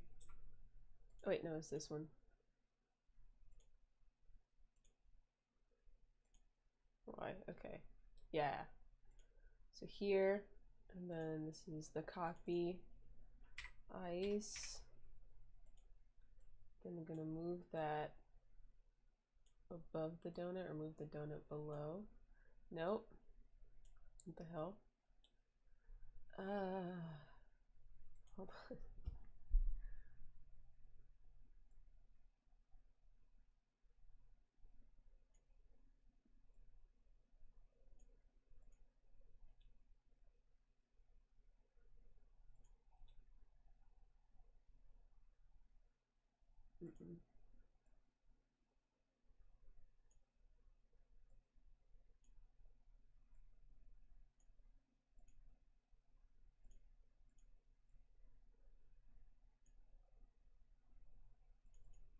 You know what? Nope. Fuck me. Please. Oh my god.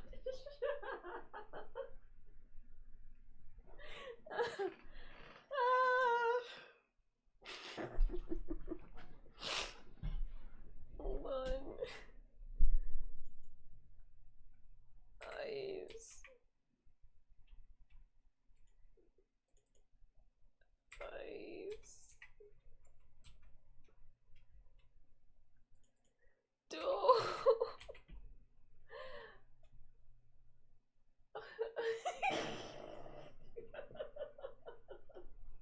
Hold on. I see. Why? Is this alphabetical order? Why is that?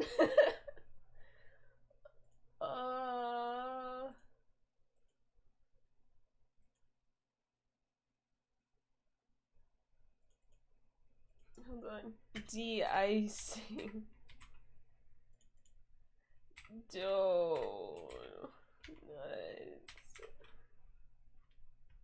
Okay. A, B, Z, D. Okay. Alright. Oh.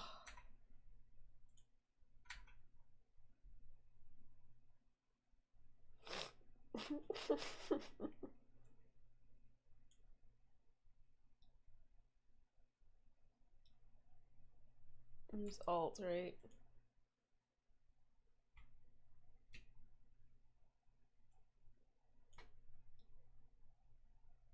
Fuck it.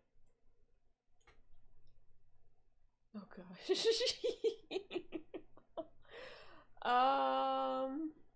Hold it. And there's Alt. Fuck it. No. X-ray mode. Okay. Shift. Alt. Shift. Oh my gosh.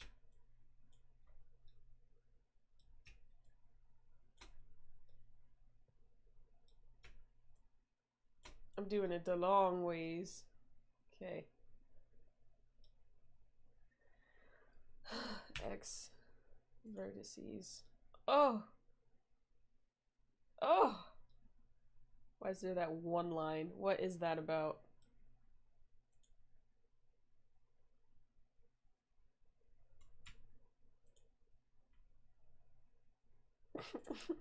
What is that one line about?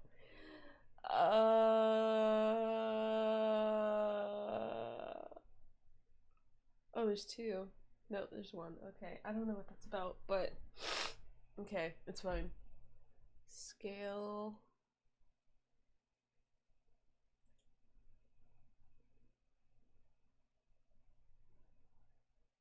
Oh shit, I'm on the wrong one. Oh, I'm on the wrong one. Ah! Okay, hold on. See donut. Okay. Wait. Donut's on the bottom. Icing's on top.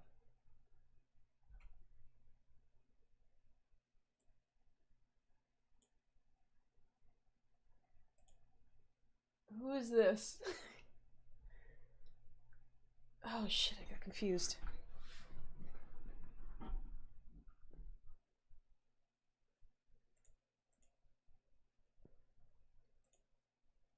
Okay, so this is sea icing.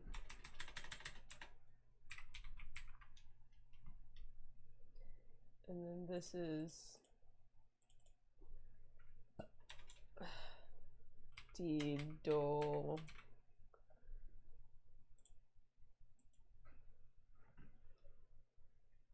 Okay, when you select the donut, that's that. When you select the icing, it's not being selected.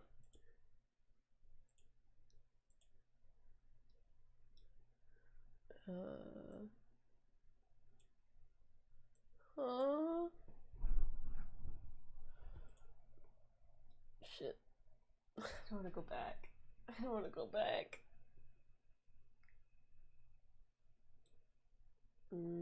Oh wait. Hold on. Generate. Subdivision. Nope. Solidify. And then thickness. What the hell is this?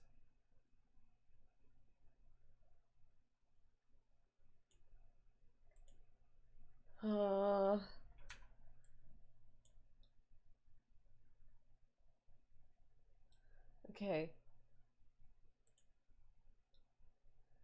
Okay. Okay.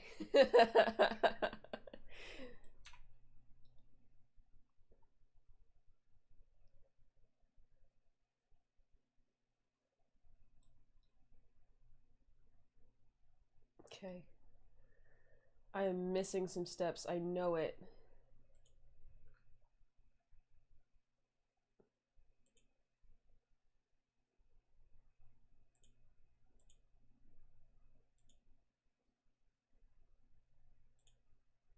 Oh, my poor PC. It's dying. Give it a second. Not responding. Please! Please!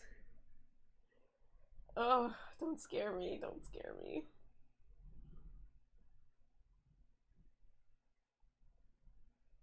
I don't even want to look if it crashes.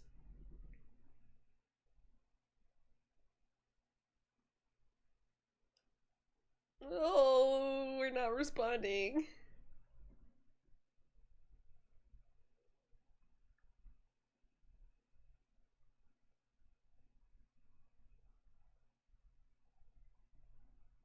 Just give it a second. You can do this! I partially believe in you. Thank you, Cellbread. I appreciate it. Oh, come on, computer. Pull through. Pull through. You got it.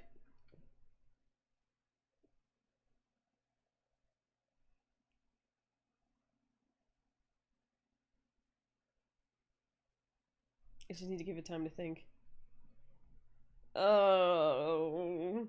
I'm scared. Oh, I'm scared.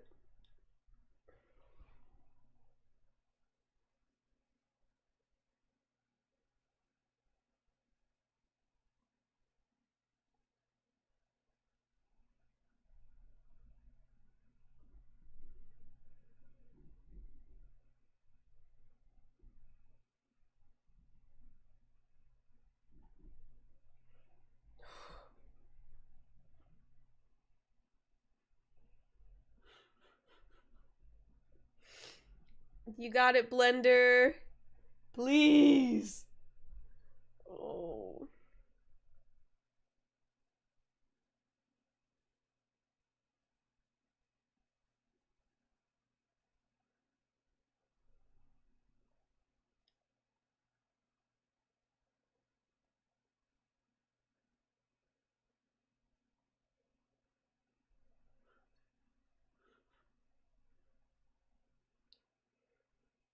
This is not looking good.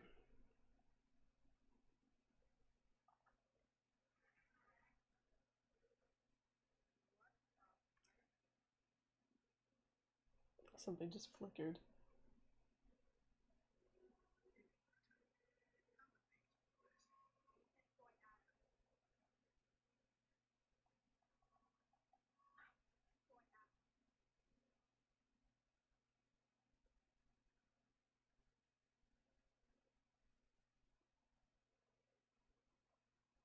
Oh, damn!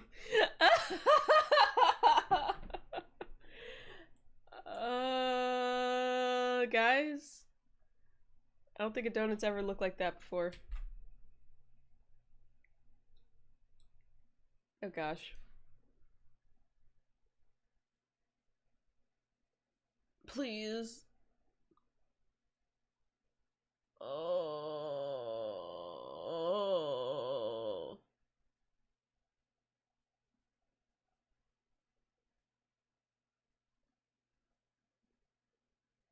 It's got it.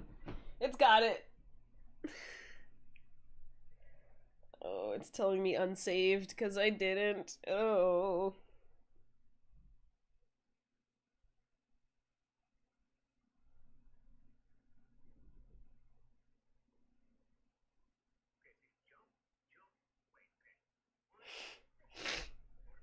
Alright, we got it. We got it.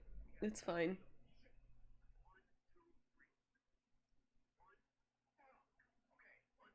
Ooh, I should model Hornet if I can figure this out.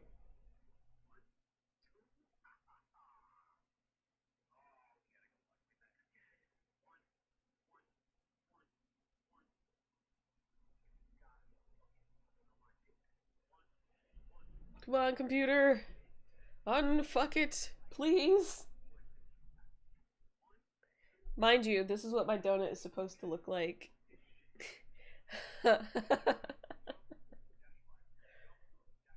Oh my gosh.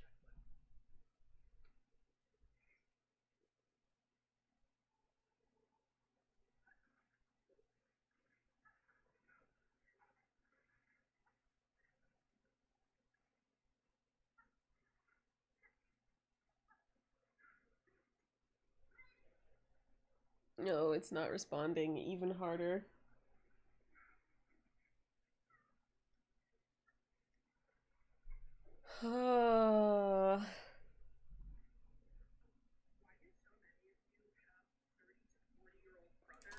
Alright, we're just gonna watch TikToks.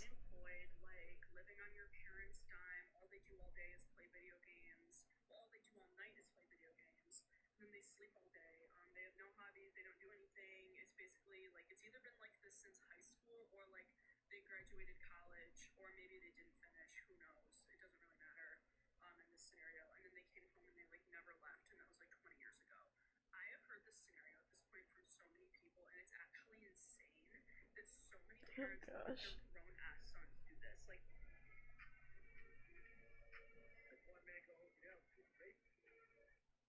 Wow. Oh, it didn't unfuck it. Oh no. Oh, okay.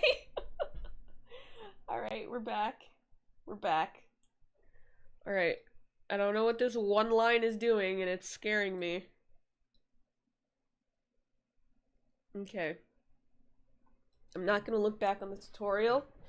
I'm going to figure it out from this point. I can finally add my music too. Hold on.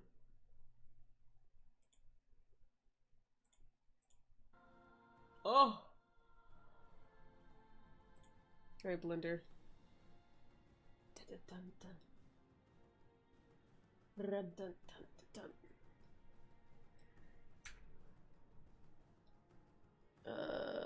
This is X-ray, right? Yeah, and this is... Oh, that's edit mode? I can't see shit. Okay, so it was...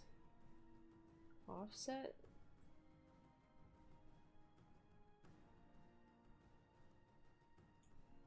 Thickness is 0.2. Yeah. Oh.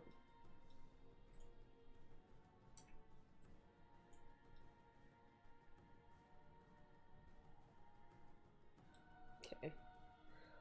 Oh, edge data. Oh my gosh. Bevel. Outer brim. Fuck. Oh, I forgot which one he used. It might have been bevel.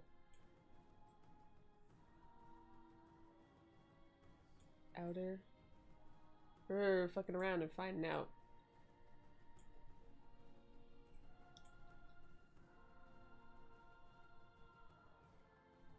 This actually looks really good. Okay, so who is this about?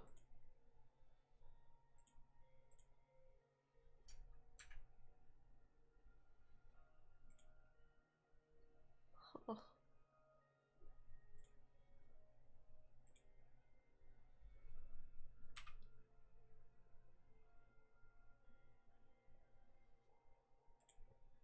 I think I'm just gonna quit while I'm ahead. This is not... Hold on. Snap, okay. Show overlays. Rendered.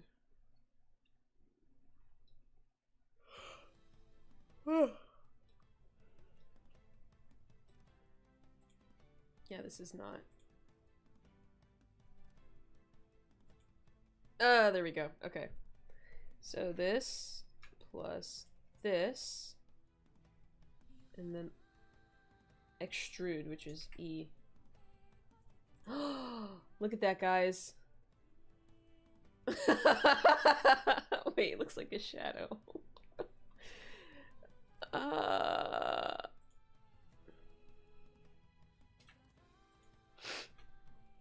then G.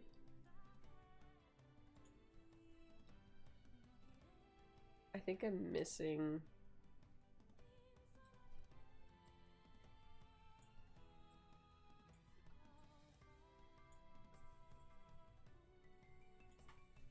Thickness.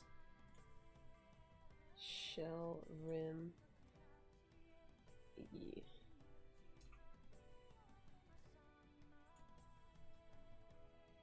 Hold on, that looks bad.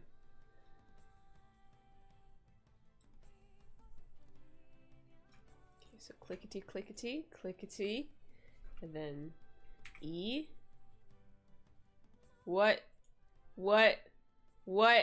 is going on with over here? Oh my gosh, okay, Control Z. X-ray, right?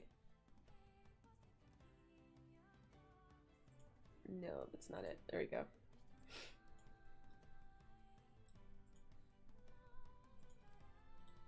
Can I just deselect?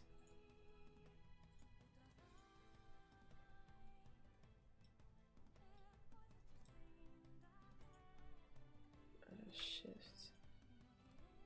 Alt. And then select. Nope.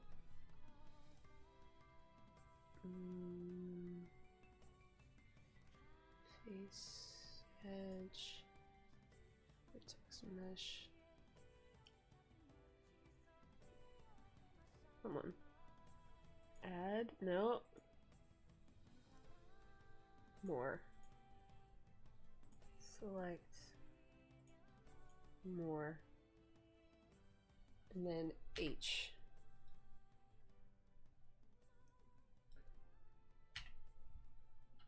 Control H. Nope. Back. Shift H. Oh, fuck. Oh, no. Hold on. Control Z. Nice. Alt H. Yay. Tab.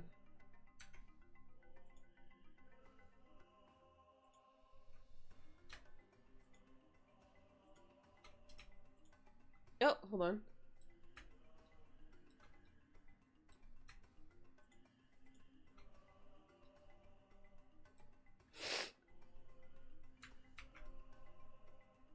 trying to figure out how to deselect.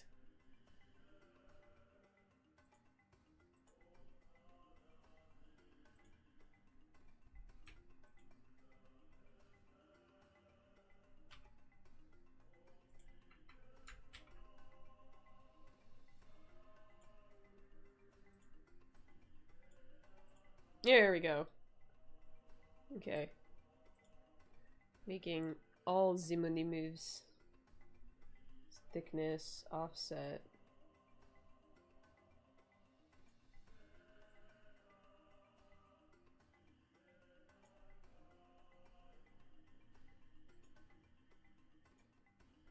I think that's wild enough for me.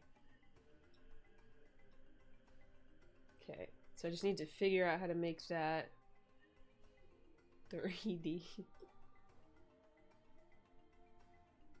So here. No, because that's selecting over there. Right? Right? Oh, all the money moves. All the money moves. And then E. Right?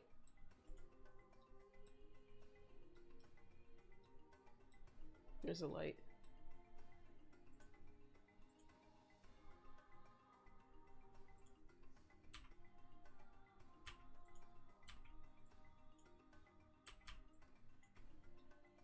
What the hell?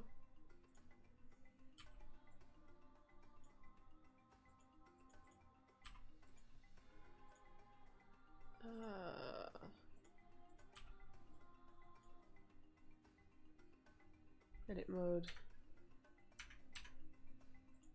Ah, there it is. G. Okay.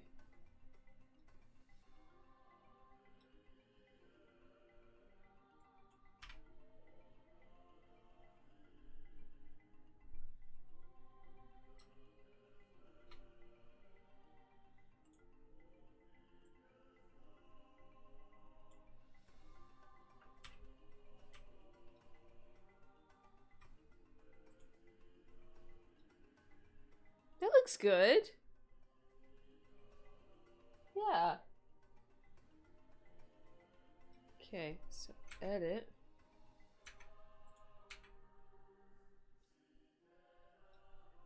I want to select, fuck. Select this, shift this. And then G.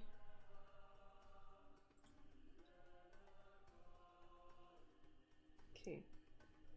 Let's move the light away.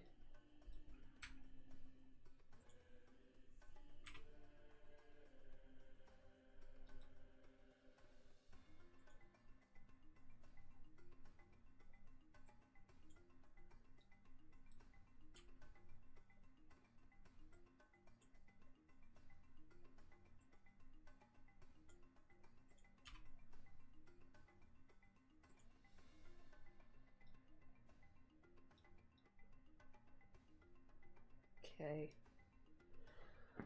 Ah.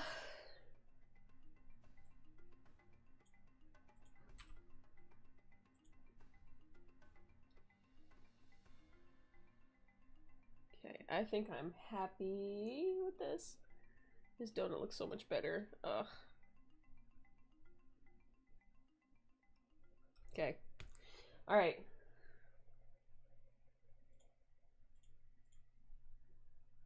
Shrink wrapping our mesh too. So with this little eyedropper tool, you can see when you've clicked it, my cursor's changed to an eyedropper. And now if I hover over objects, I got the name of it.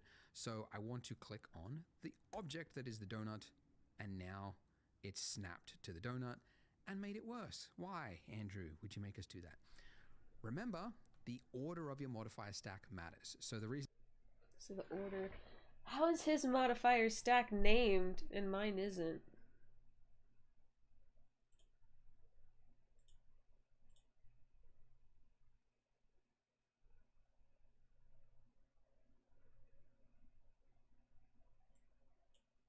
Subdivision, solidify. Okay, so his solidify is above. And then his subdivision, and then add modifier, deform, shrink wrap. Okay. All right. We are cooking with so many levels of gas right now. All right. So where did he select? A tool. You can see when you've clicked it, my cursor's changed to an eyedropper. And now if I hover over objects, I got the name of it. So I want to click on the object. Okay. So object, donut. Now it looks bad, and that's okay. That is the donut, and now it's snapped to the donut and made it worse. Why, Andrew, would you make us do that? Remember, the order of your modifier stack matters. So the reason this happened is because we've done it after the solidify modifier. So if it works top to bottom, we want the shrink wrap to happen before any of the extrusion happens. So now that it's there, it's correct. And this is what it looks like before, and this is after. And it's subtle, right? Ooh. And you'll probably see this across your mesh, like little subtle changes where maybe it just separated off the mesh, which wasn't quite a perfect alignment, but this will just correct that. So great, we don't need this here now. We can just apply it because it was just a once-off operation, and now all our mesh should be perfectly flat. Okay. And assuming you haven't got any other issues going on, again, make sure I probably do. If you do have issues and you need someone to help, make use of the community. So use that and post your problem, and I'm sure people can help out. All right, so we want to do some sculpting. Now, why do we want to sculpt? Well, because if you look at reference photos of donuts with icing on them, you'll see that icing is obviously a liquid, and liquid does weird things. One of the weird things that it does is that it will pool in certain areas. It's not like a uniform amount all the way on it. So the most obvious being like at the end of this trail here, there would be more that would accumulate at the end there. And I think the reason for it is that because it's a viscous fluid, once it runs out of enough fluid, there's not enough to kind of push it forward, but there's enough for it to build up. So you would have like a buildup here on each of these ends, but you would also have buildups all along the edge. And you can see it in reference photos. Like here, we've got this like clear, was it like a glaze?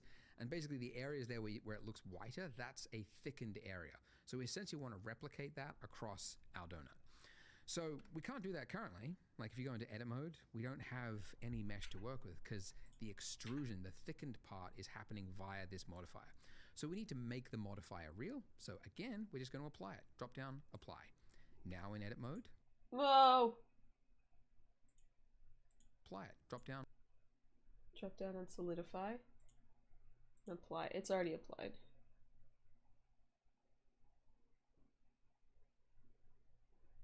Oh, in object mode. Okay, so object mode, apply, in edit mode. Oh!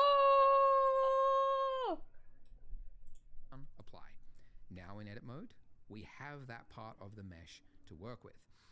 So, we could, if you wanted to, come in here and like select the points that you want to add, you know, a bulge to, and then very carefully come in and tap G, and then, oh, I've got snapping turned on, turn that off.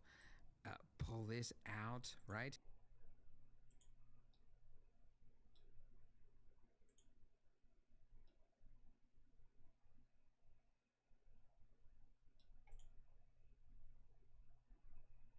And go like that and go, yep, there's a little bulge there, but that's very tedious to first select a point, then tap a key to move it.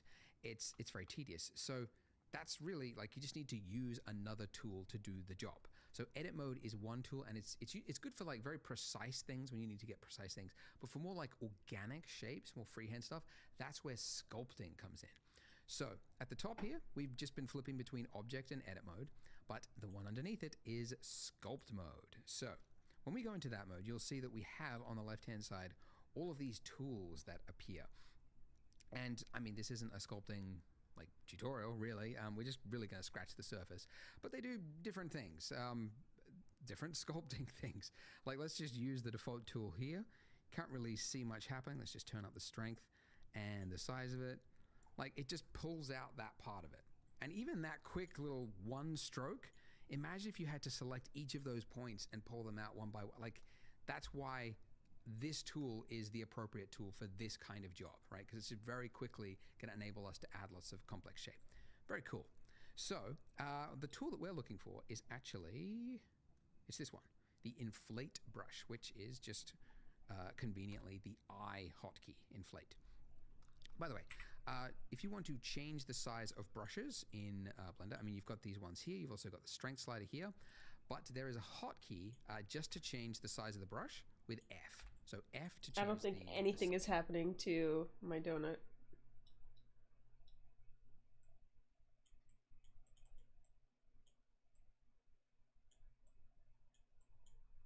Hold on. Oh, it is. Strength. Haha. Guys.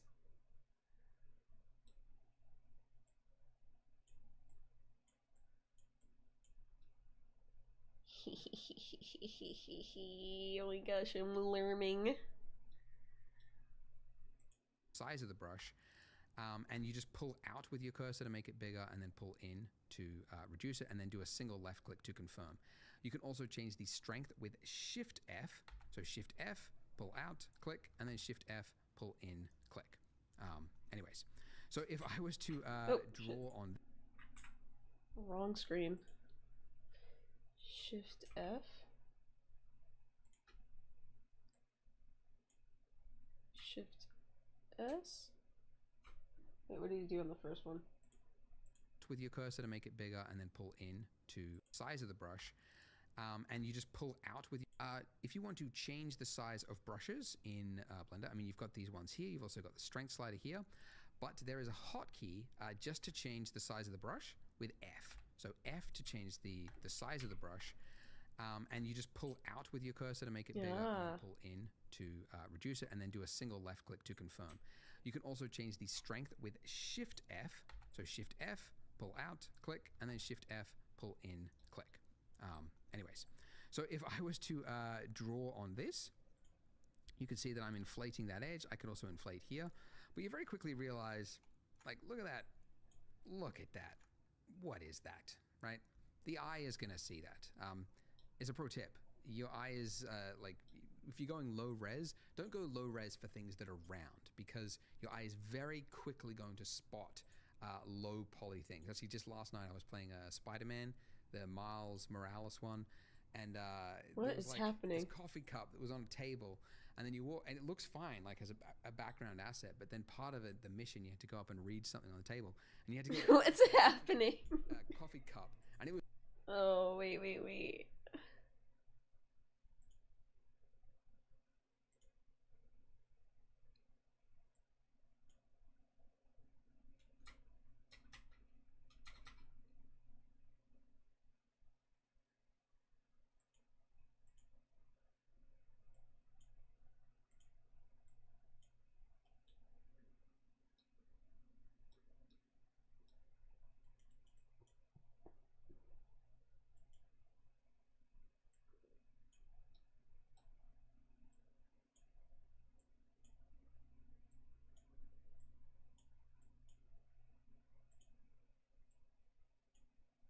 What is going on? It was like 8 vertices. It just looked like almost looked like a nut on a wheel of a car, right? Just like that jagged. So, anyways, what I'm saying is this is a rounded form, so we need more information. We need more detail to sculpt on.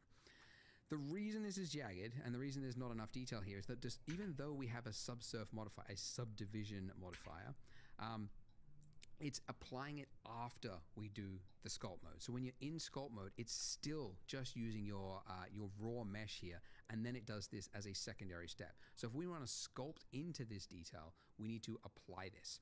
So I'm going to use more than one. I'm going to use 2 because I want to have even more detail. So importantly, by the way, if you're applying a subdivision modifier, even though you've got 2 levels here, it will always use just the viewport.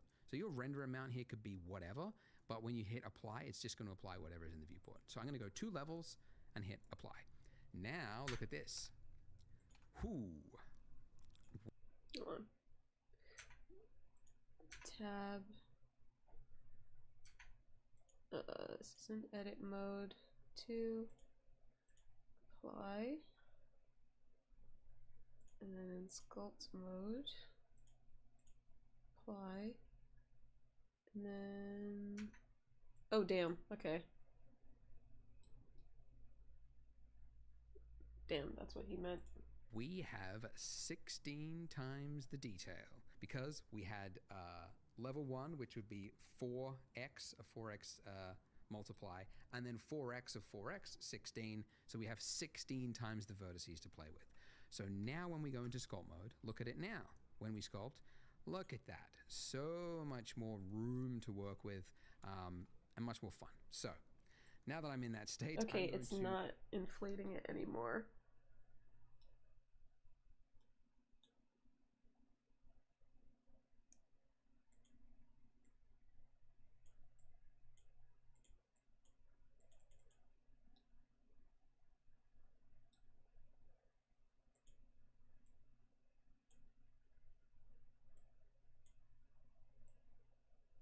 Oh damn.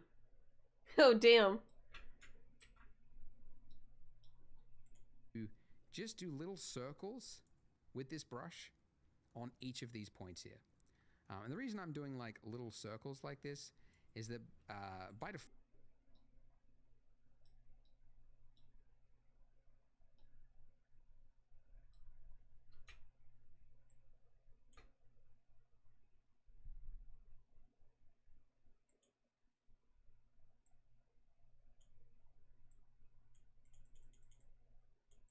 What is happening? Why is it doing that?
It's just not doing anything.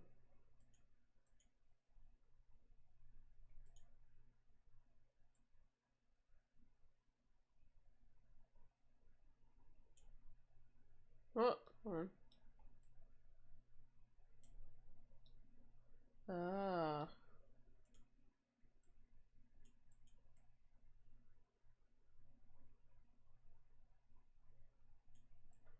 Nope. the stroke state is, what is it, space. You can switch it to airbrush if you want, and then you can just click and hold it there. But I find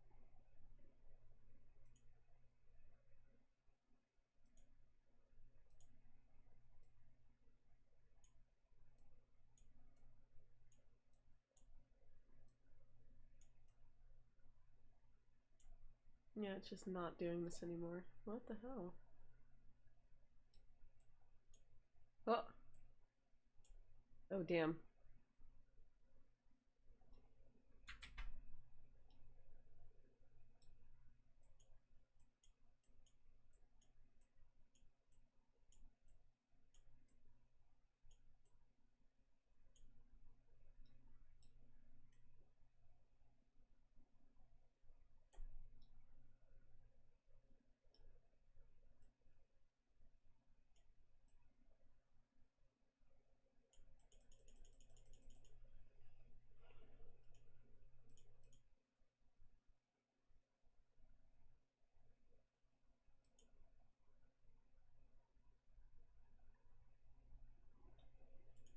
that to actually be like harder to control. So I just keep it in space mode and then just do like little circles, and then that enables you to just kind of continue adding more pressure as you move your mouse. So a little circle like that. And there you go. Very quickly, already we have a more interesting looking shape. across it. So another brush, another tool, I guess you call. Is it a brush or is it, I think these technically are called brushes. But anyways, another one that you use all the time is grab, and conveniently it's the hotkey G. And what this does is just like pushing clay with your finger. It's like, eh, eh, eh, eh, eh. It's really cool. And the reason I'm doing this is I'm actually just exaggerating the design, because that is what makes appealing design. It's exaggerating the addition and subtraction that you see in a shape, even though in the real world you might not see this like tapered thing like that. Because it's got this bulbous end, you want to draw more attention to that kind of globule at the end there. And to do that, yeah, if you just make this a little bit tapered using this tool, it can do that. And we get to learn about a new tool in Blender, which is the whole point of this tutorial. So, yeah. All right, pull this around, pull this. This is glazed. Just click and drag and click and drag. I can change the shape, size of the brush with F. And you've got more time than me, so maybe make this better than what I'm doing really quickly. But just get, you know, generally a shape like that, and it should look a little nicer. Yeah. Okay, so now let's do that raised edge all the way around the rim of this. Now, in previous versions of this tutorial, I said just use the inflate brush and then just like draw across it. The problem with this is that this is so imprecise, and you can accidentally like draw over another bit, and then you look at it side on and you get these like noticeable like divots across the donut, and it's not very it's very hard to do because you keep like accidentally clicking off it and then on it, and you get this like jagged like dig dig dig dig dig. It's not very appealing, the point is. So let's go back. We can learn about another tool. It's another excuse to learn about another tool, and that tool is called the mask tool. So it's actually in the list here, but I never remember what it is. It's just hit M for mask, and it's this one. And what this enables you to do is if you just draw on it, you get this grade shape, right? And then when you're using another tool, like say you switch to the inflate brush now, and if you draw over this, let me just increase this. Yeah, if you drew over this, you can see it's applying an inflation to everything except the area that is dark. And that's how you can create like, you know, a skin lesion on a zombie or something like that. So a mask is very useful in sculpting, used a lot. And we're going to use it in just this case. What we're going to do is mask out just this area along the rim there. And then we're going to apply a constant inflate value to just the area that we've masked. So first use the mask tool. Mask, and it doesn't really make sense to use like a half opaque mask, so we're going to set the strength all the way to 1, and then I'll use a brush size about here. So essentially, where do I want the inflation? Like, do I want this much inflation on the rim? No, probably something about here. And then I'm just going to paint a darkened value all the way across it. I just want to make sure that it's, you know, fairly even. It doesn't have to be completely perfect, but fairly even across it. And I obviously don't want it to be in this part because that, you know, the liquid has flowed all the way down and it's broken the trail and it's gone down there. So I don't want any raised area there. And again, I apologize if this was like tedious, but it's a way to learn Blender piece by piece. Okay, hey, speaking of which, I forgot. With the sculpt tools in Blender, for whatever reason, it has assumed by default that you might want to sculpt on the other side of your mesh. So you can see I've got this smear here, and that's because somewhere I was painting over here, I went through the mesh and it painted on the other side of the mesh over there. Very annoying. So I can undo it. It's just easier than like repainting that whole thing. And what you want to do with your mask tool is underneath brush, set it to front faces only. And that means when you paint, it should mean that as you draw, it could still happen, just be careful, but it should happen less. It shouldn't happen like on the opposite side of the same mesh. Anyways, it should happen less. By the way, I didn't call it out because it's not essential, but if you do ever want to isolate and only see the selected object. Oh, that is a lovely shape right there. Is the isolation mode. So / on the number pad or the actual normal keyboard will pull you in and out of that state. Anyway, so now with the mask brush, with front faces only enabled, I can paint along it, and it should happen less, essentially. All right. I don't know what to say, but this doesn't take long once you've set it up. And assuming you've got the strength of 1, by the way, you don't want to have areas with like half opaque, right? Because we want to have a constant value across it as we inflate it. And we should get a nice raised edge that goes all the way along the donut. Okay, great. Just clean it up if you've got any areas that look a little untidy, a little unkempt. Yep. Awesome. All right. So, as I mentioned, the mask will actually mask out the area, so you can't paint on it. We obviously want to only paint on the area that we mask. So we want to invert it by just hitting Control-I, same hotkey as Photoshop, etc. And then, obviously, if we went to the inflate brush and then we just painted, like, yes, we're only now painting onto that area, but it also doesn't solve our problem of like different values across it. So we want to apply a uniform inflation on just these areas. So there is a tool in the sculpt tools called, where is it? Mesh Filter. So I will be honest, it's probably the laziest implementation of a tool in Blender. Like, mesh filters, they're not really well documented. You kind of have to just learn how they work.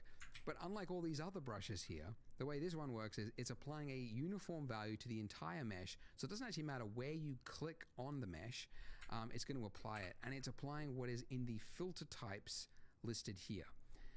So if I just click, this is the other thing you have to learn. If I drag to the right, I'm inflating. If I drag to the left, I'm deflating and sort of subtracting the opposite direction. You just kind of have to learn that that's how this specific tool works.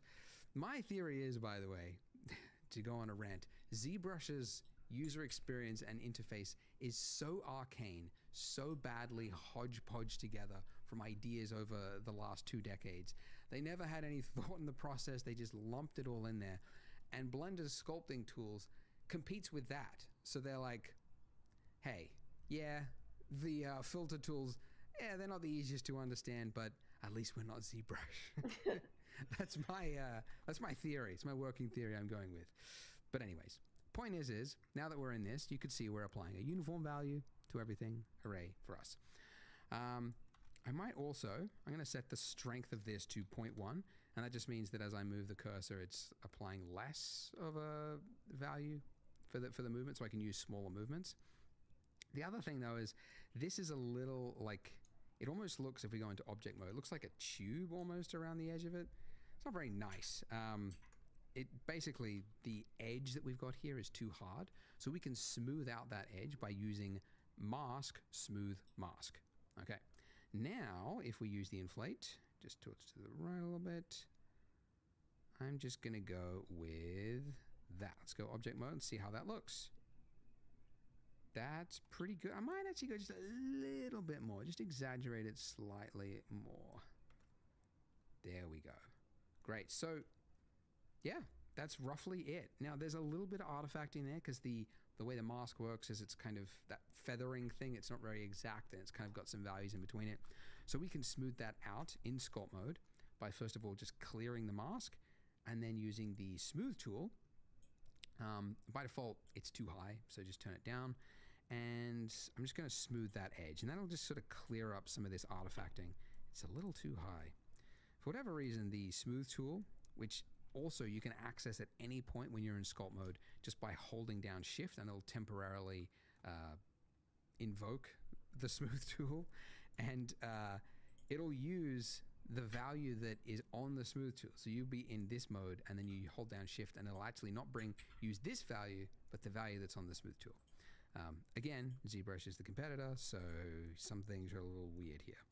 Anyways, so it's a little too high. Just turn it down, and now we've got a nice value. And I'm just smoothing this out just to clear up some of the artifacting. Okay. All the way around the mesh. Ba-doop, boop, boop. And that's it. Lovely. Hey, if you've made it this far, 3D is in the cards. It's for you. because we've done some fairly complex things. So if you're a beginner and you're just getting started in Blender, congrats, because it is a steep learning curve, but you have learned some very complex modeling and some sculpting. So congrats, you've made it this far. Why not continue on the series? Click here to see the next video, and I will see you in that part. Okay. Shading. Oh my gosh.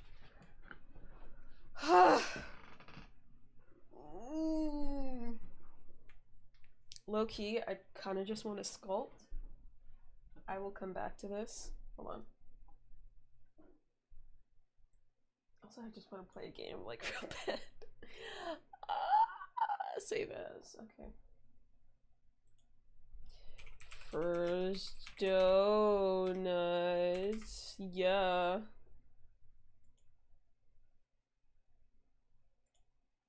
Okay. So new general. Okay. I'm gonna try something. X, delete. It was Shift A. Mesh. UV sphere.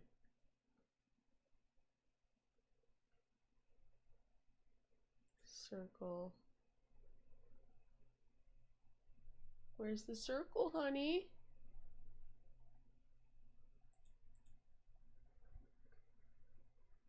T. Where's the circle? Oh gosh. Oh! Not, it's a circle, not a sphere. Okay.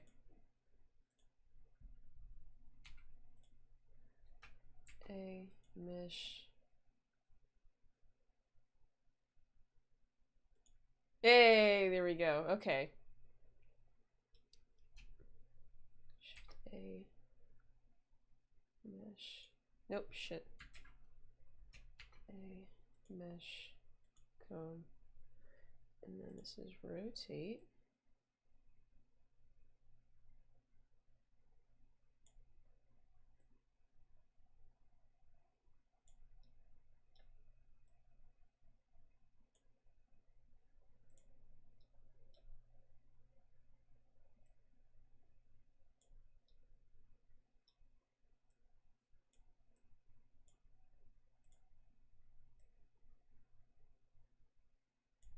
I don't know if this is the right way, but I'm scared. All right. I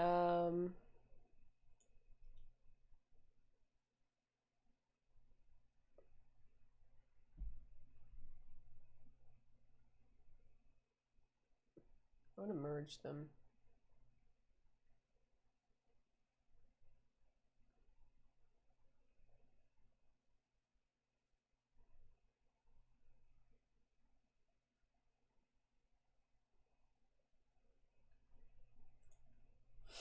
Okie doke. Well,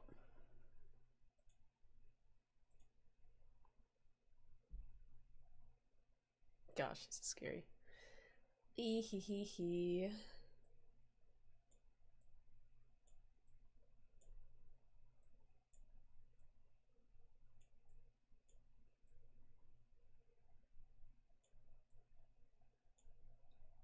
Oh damn.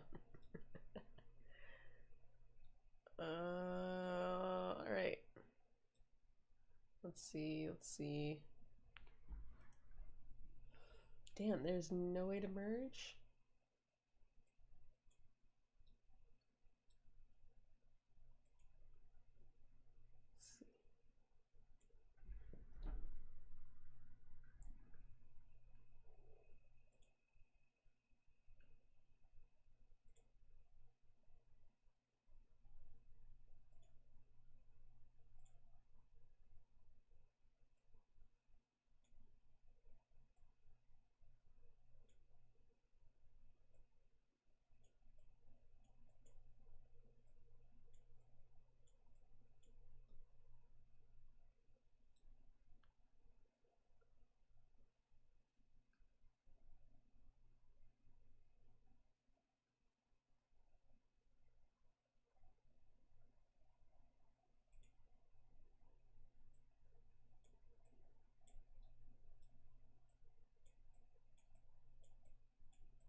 I've done nothing to the cone. Okay.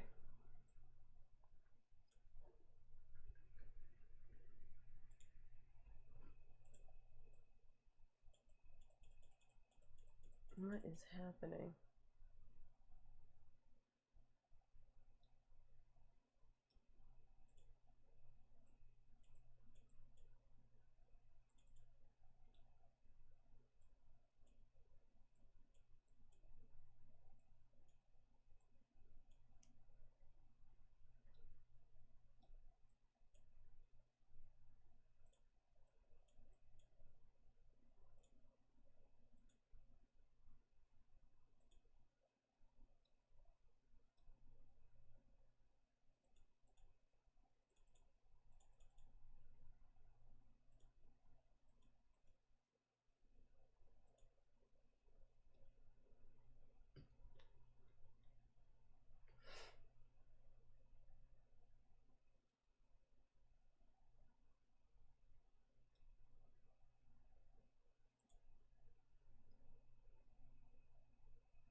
It's only okay. I don't understand.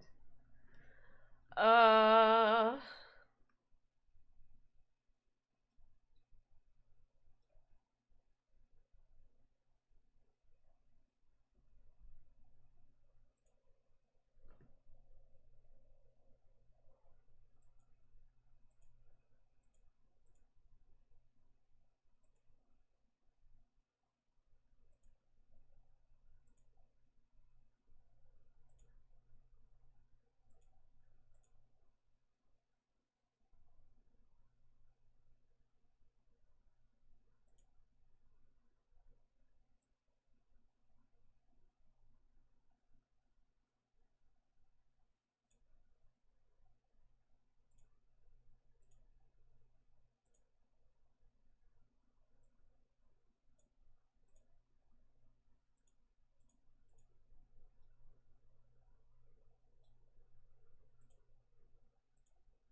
I don't understand.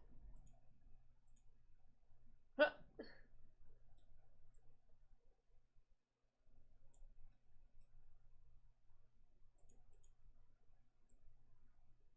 Oh gosh.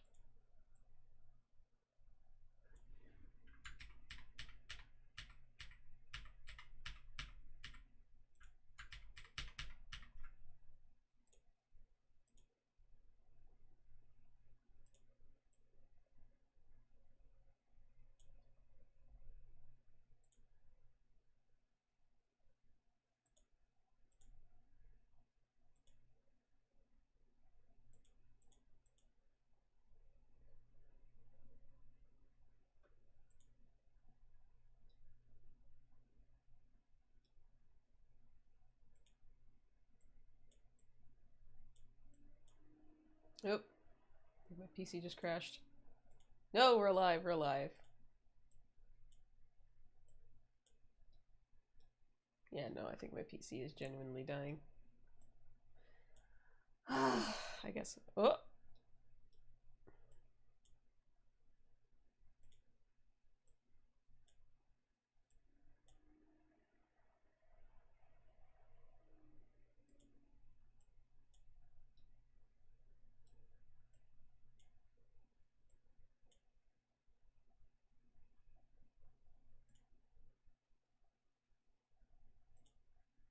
Weight paint.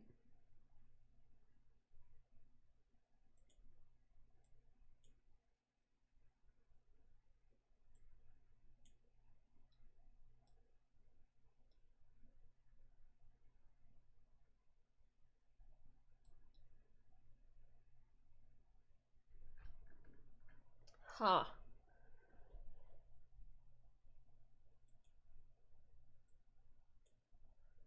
See on the sphere then.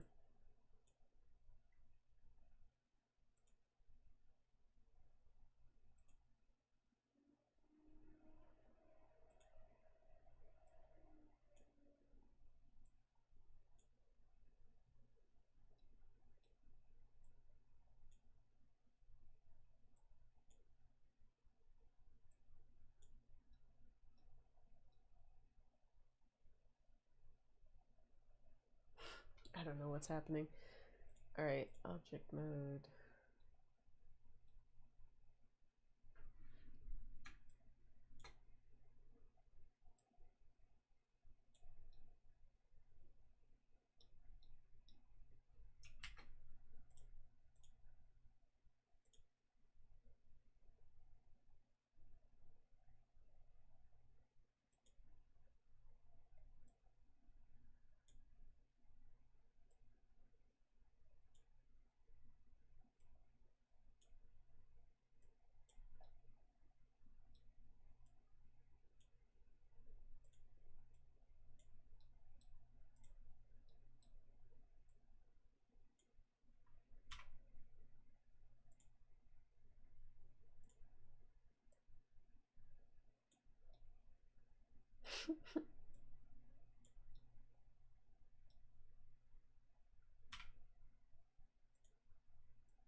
I have no clue what I'm doing. I'm just here.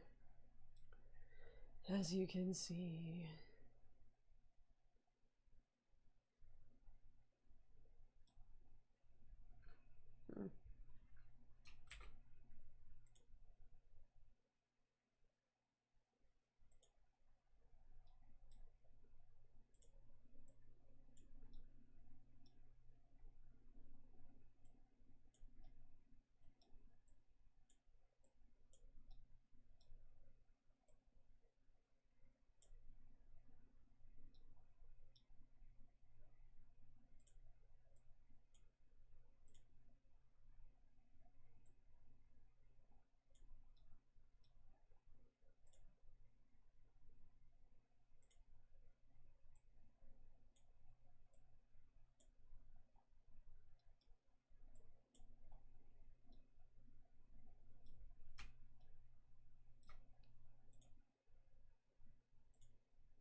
I don't know.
Actually, yeah, hold on.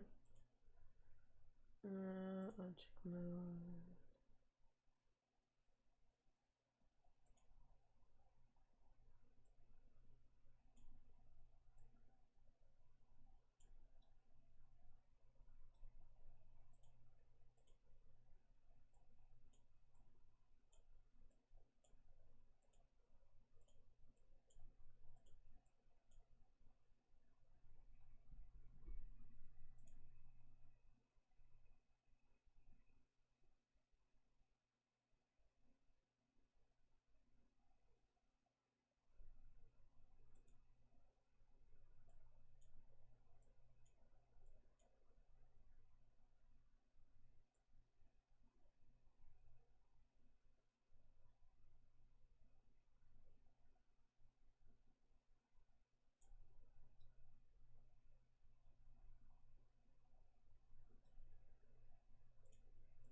Don't know what that's doing, but it's not working.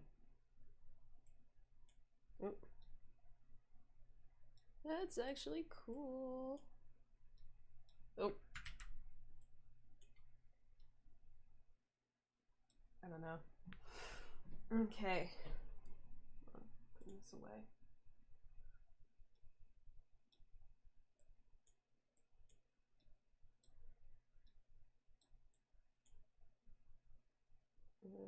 Looking for the cube. Okay, so I'm doing something right up here, not on this. So what is the difference?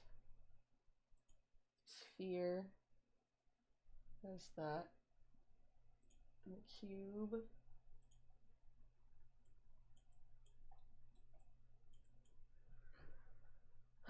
Okay.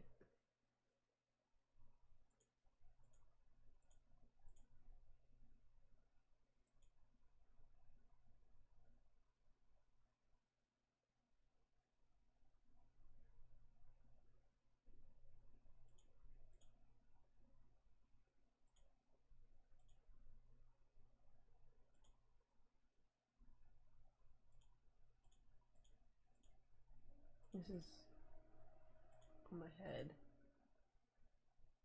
It's still on the head. What the hell?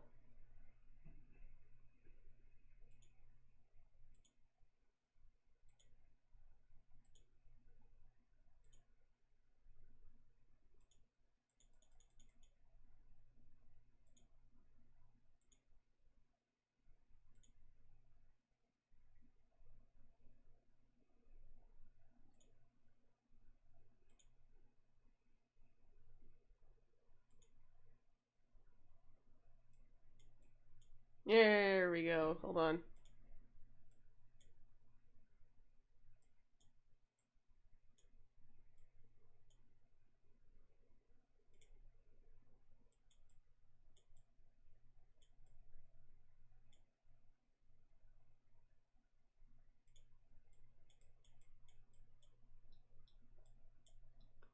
don't understand what's happening.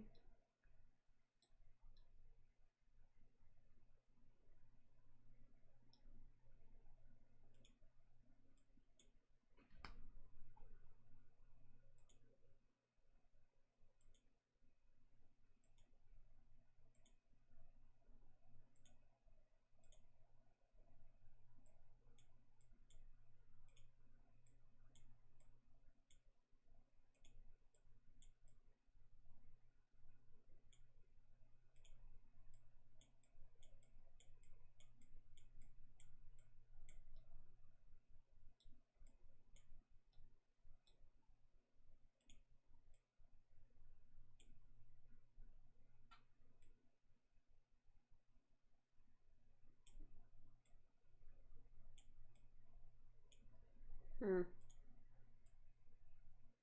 Yeah, I truly don't know.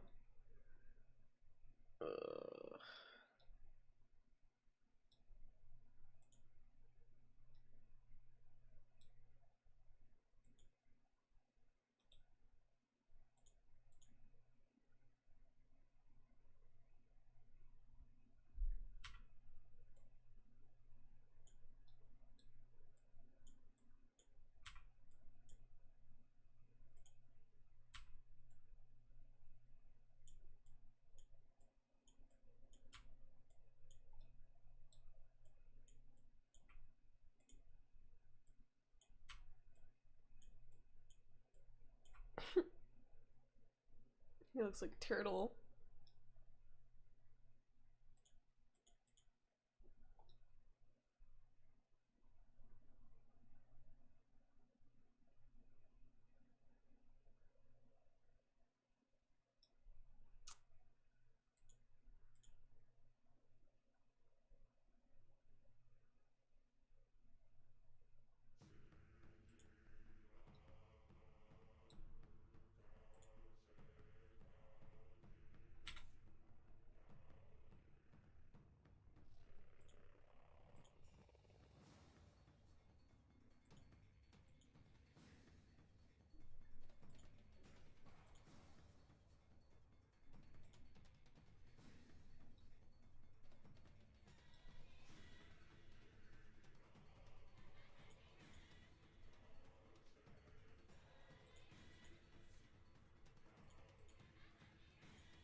Okay.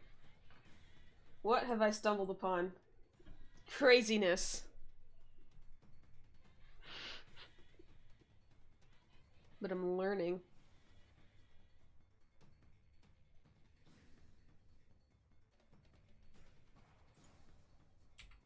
Oh, shit.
Just give him some big naturals. I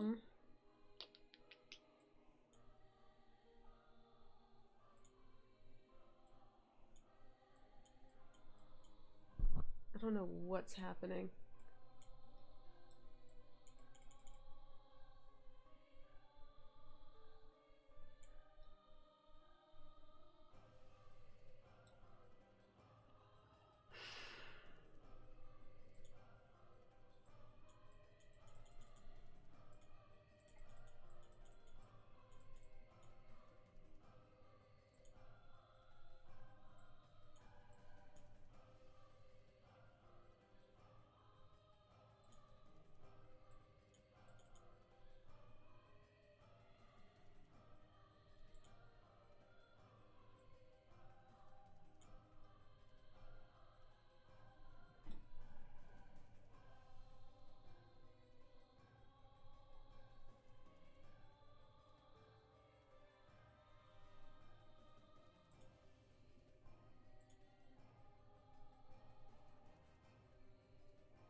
I wish I could just slap on clay and sculpt it. I don't know what I'm doing.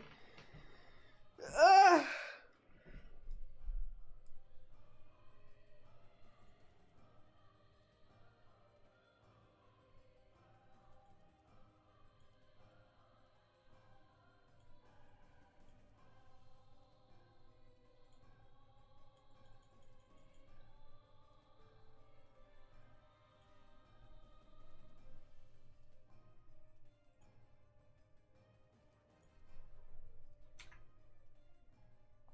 Oh, good grief.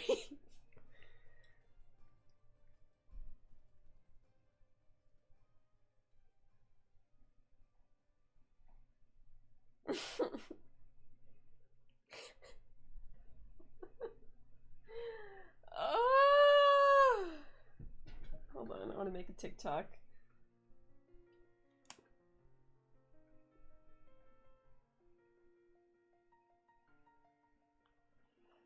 Oh, this is so bad. That's something, yeah! Hold on. Oh my gosh. What? TikTok audio?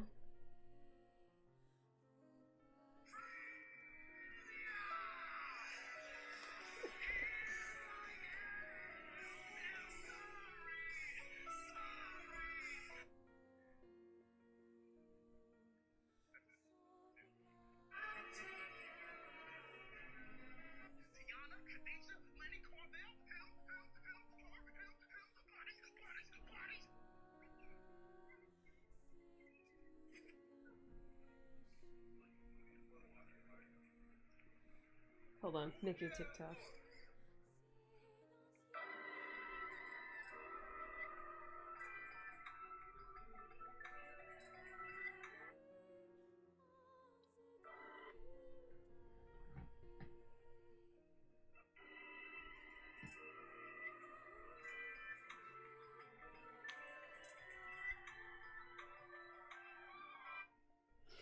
Oh gosh.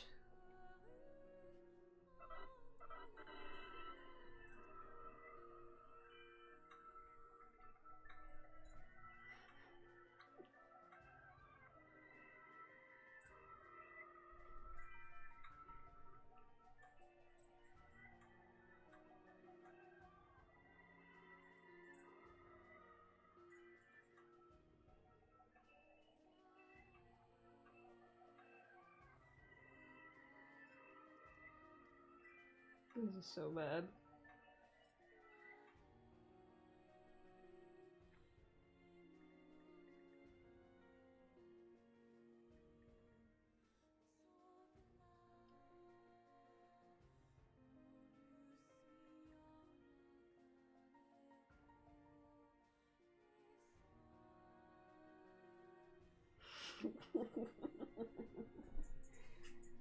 Oh my gosh.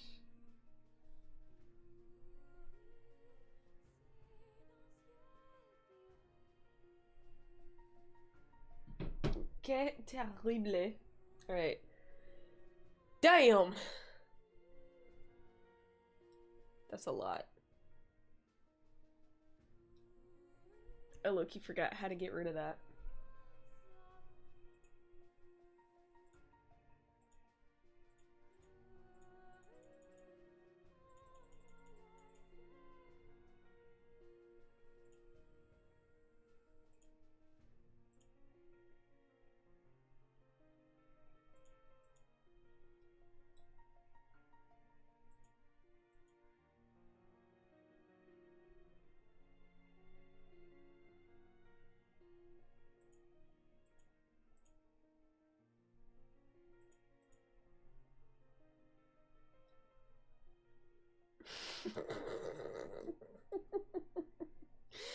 Oh man.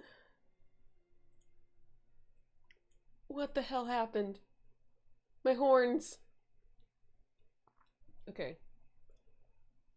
So I feel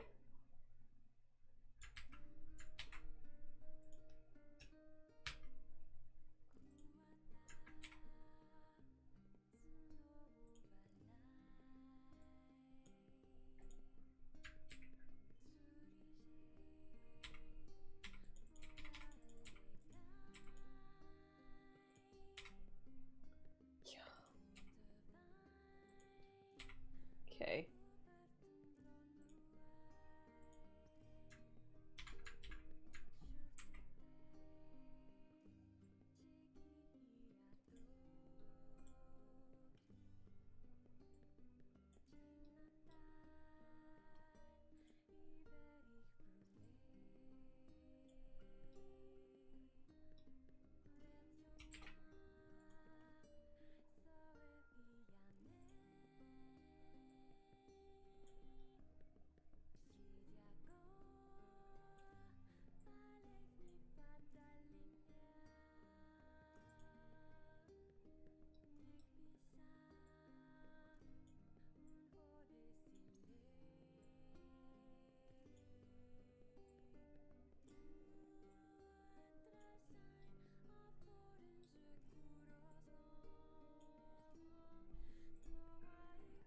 Okay.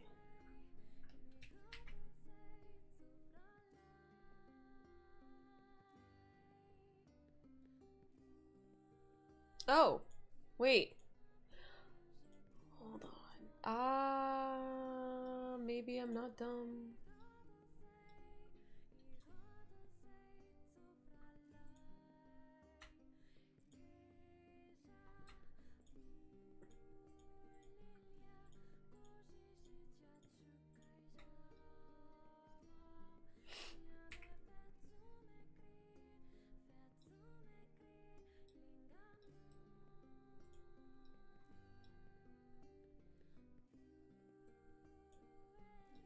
Oh, shit. Oh no.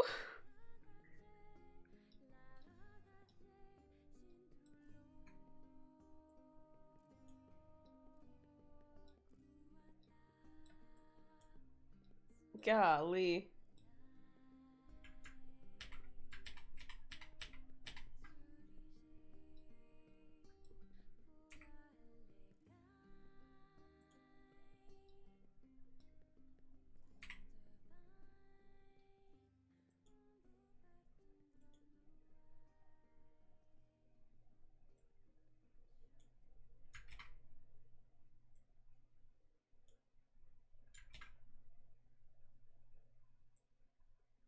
What the fuck is happening?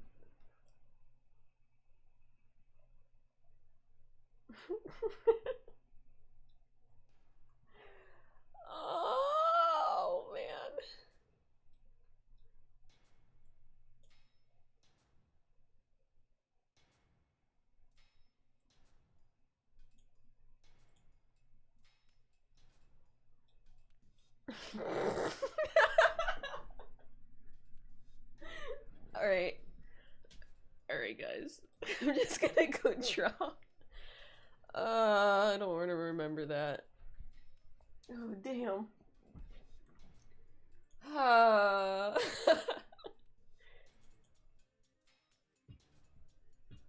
Well, that was something.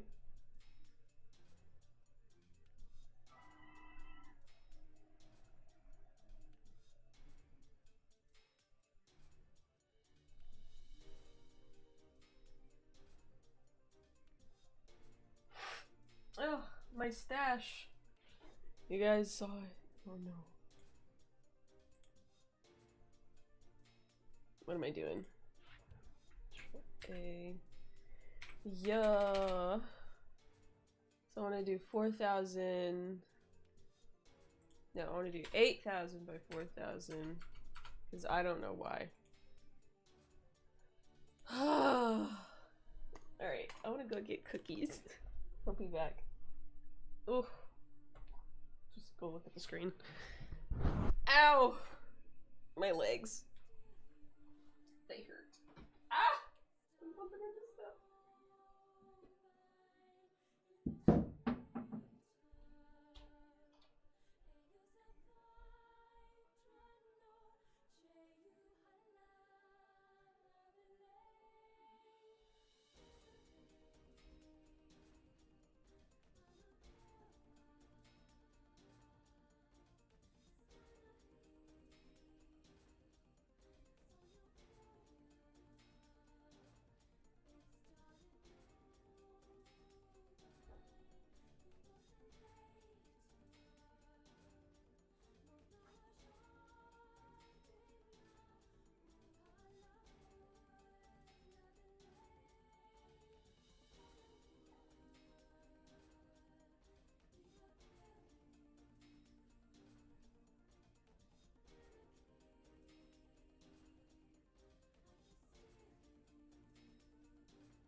Okay.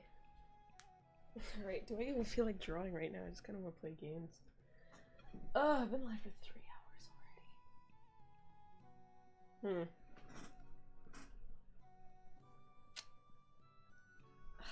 Because there's so much I gotta do.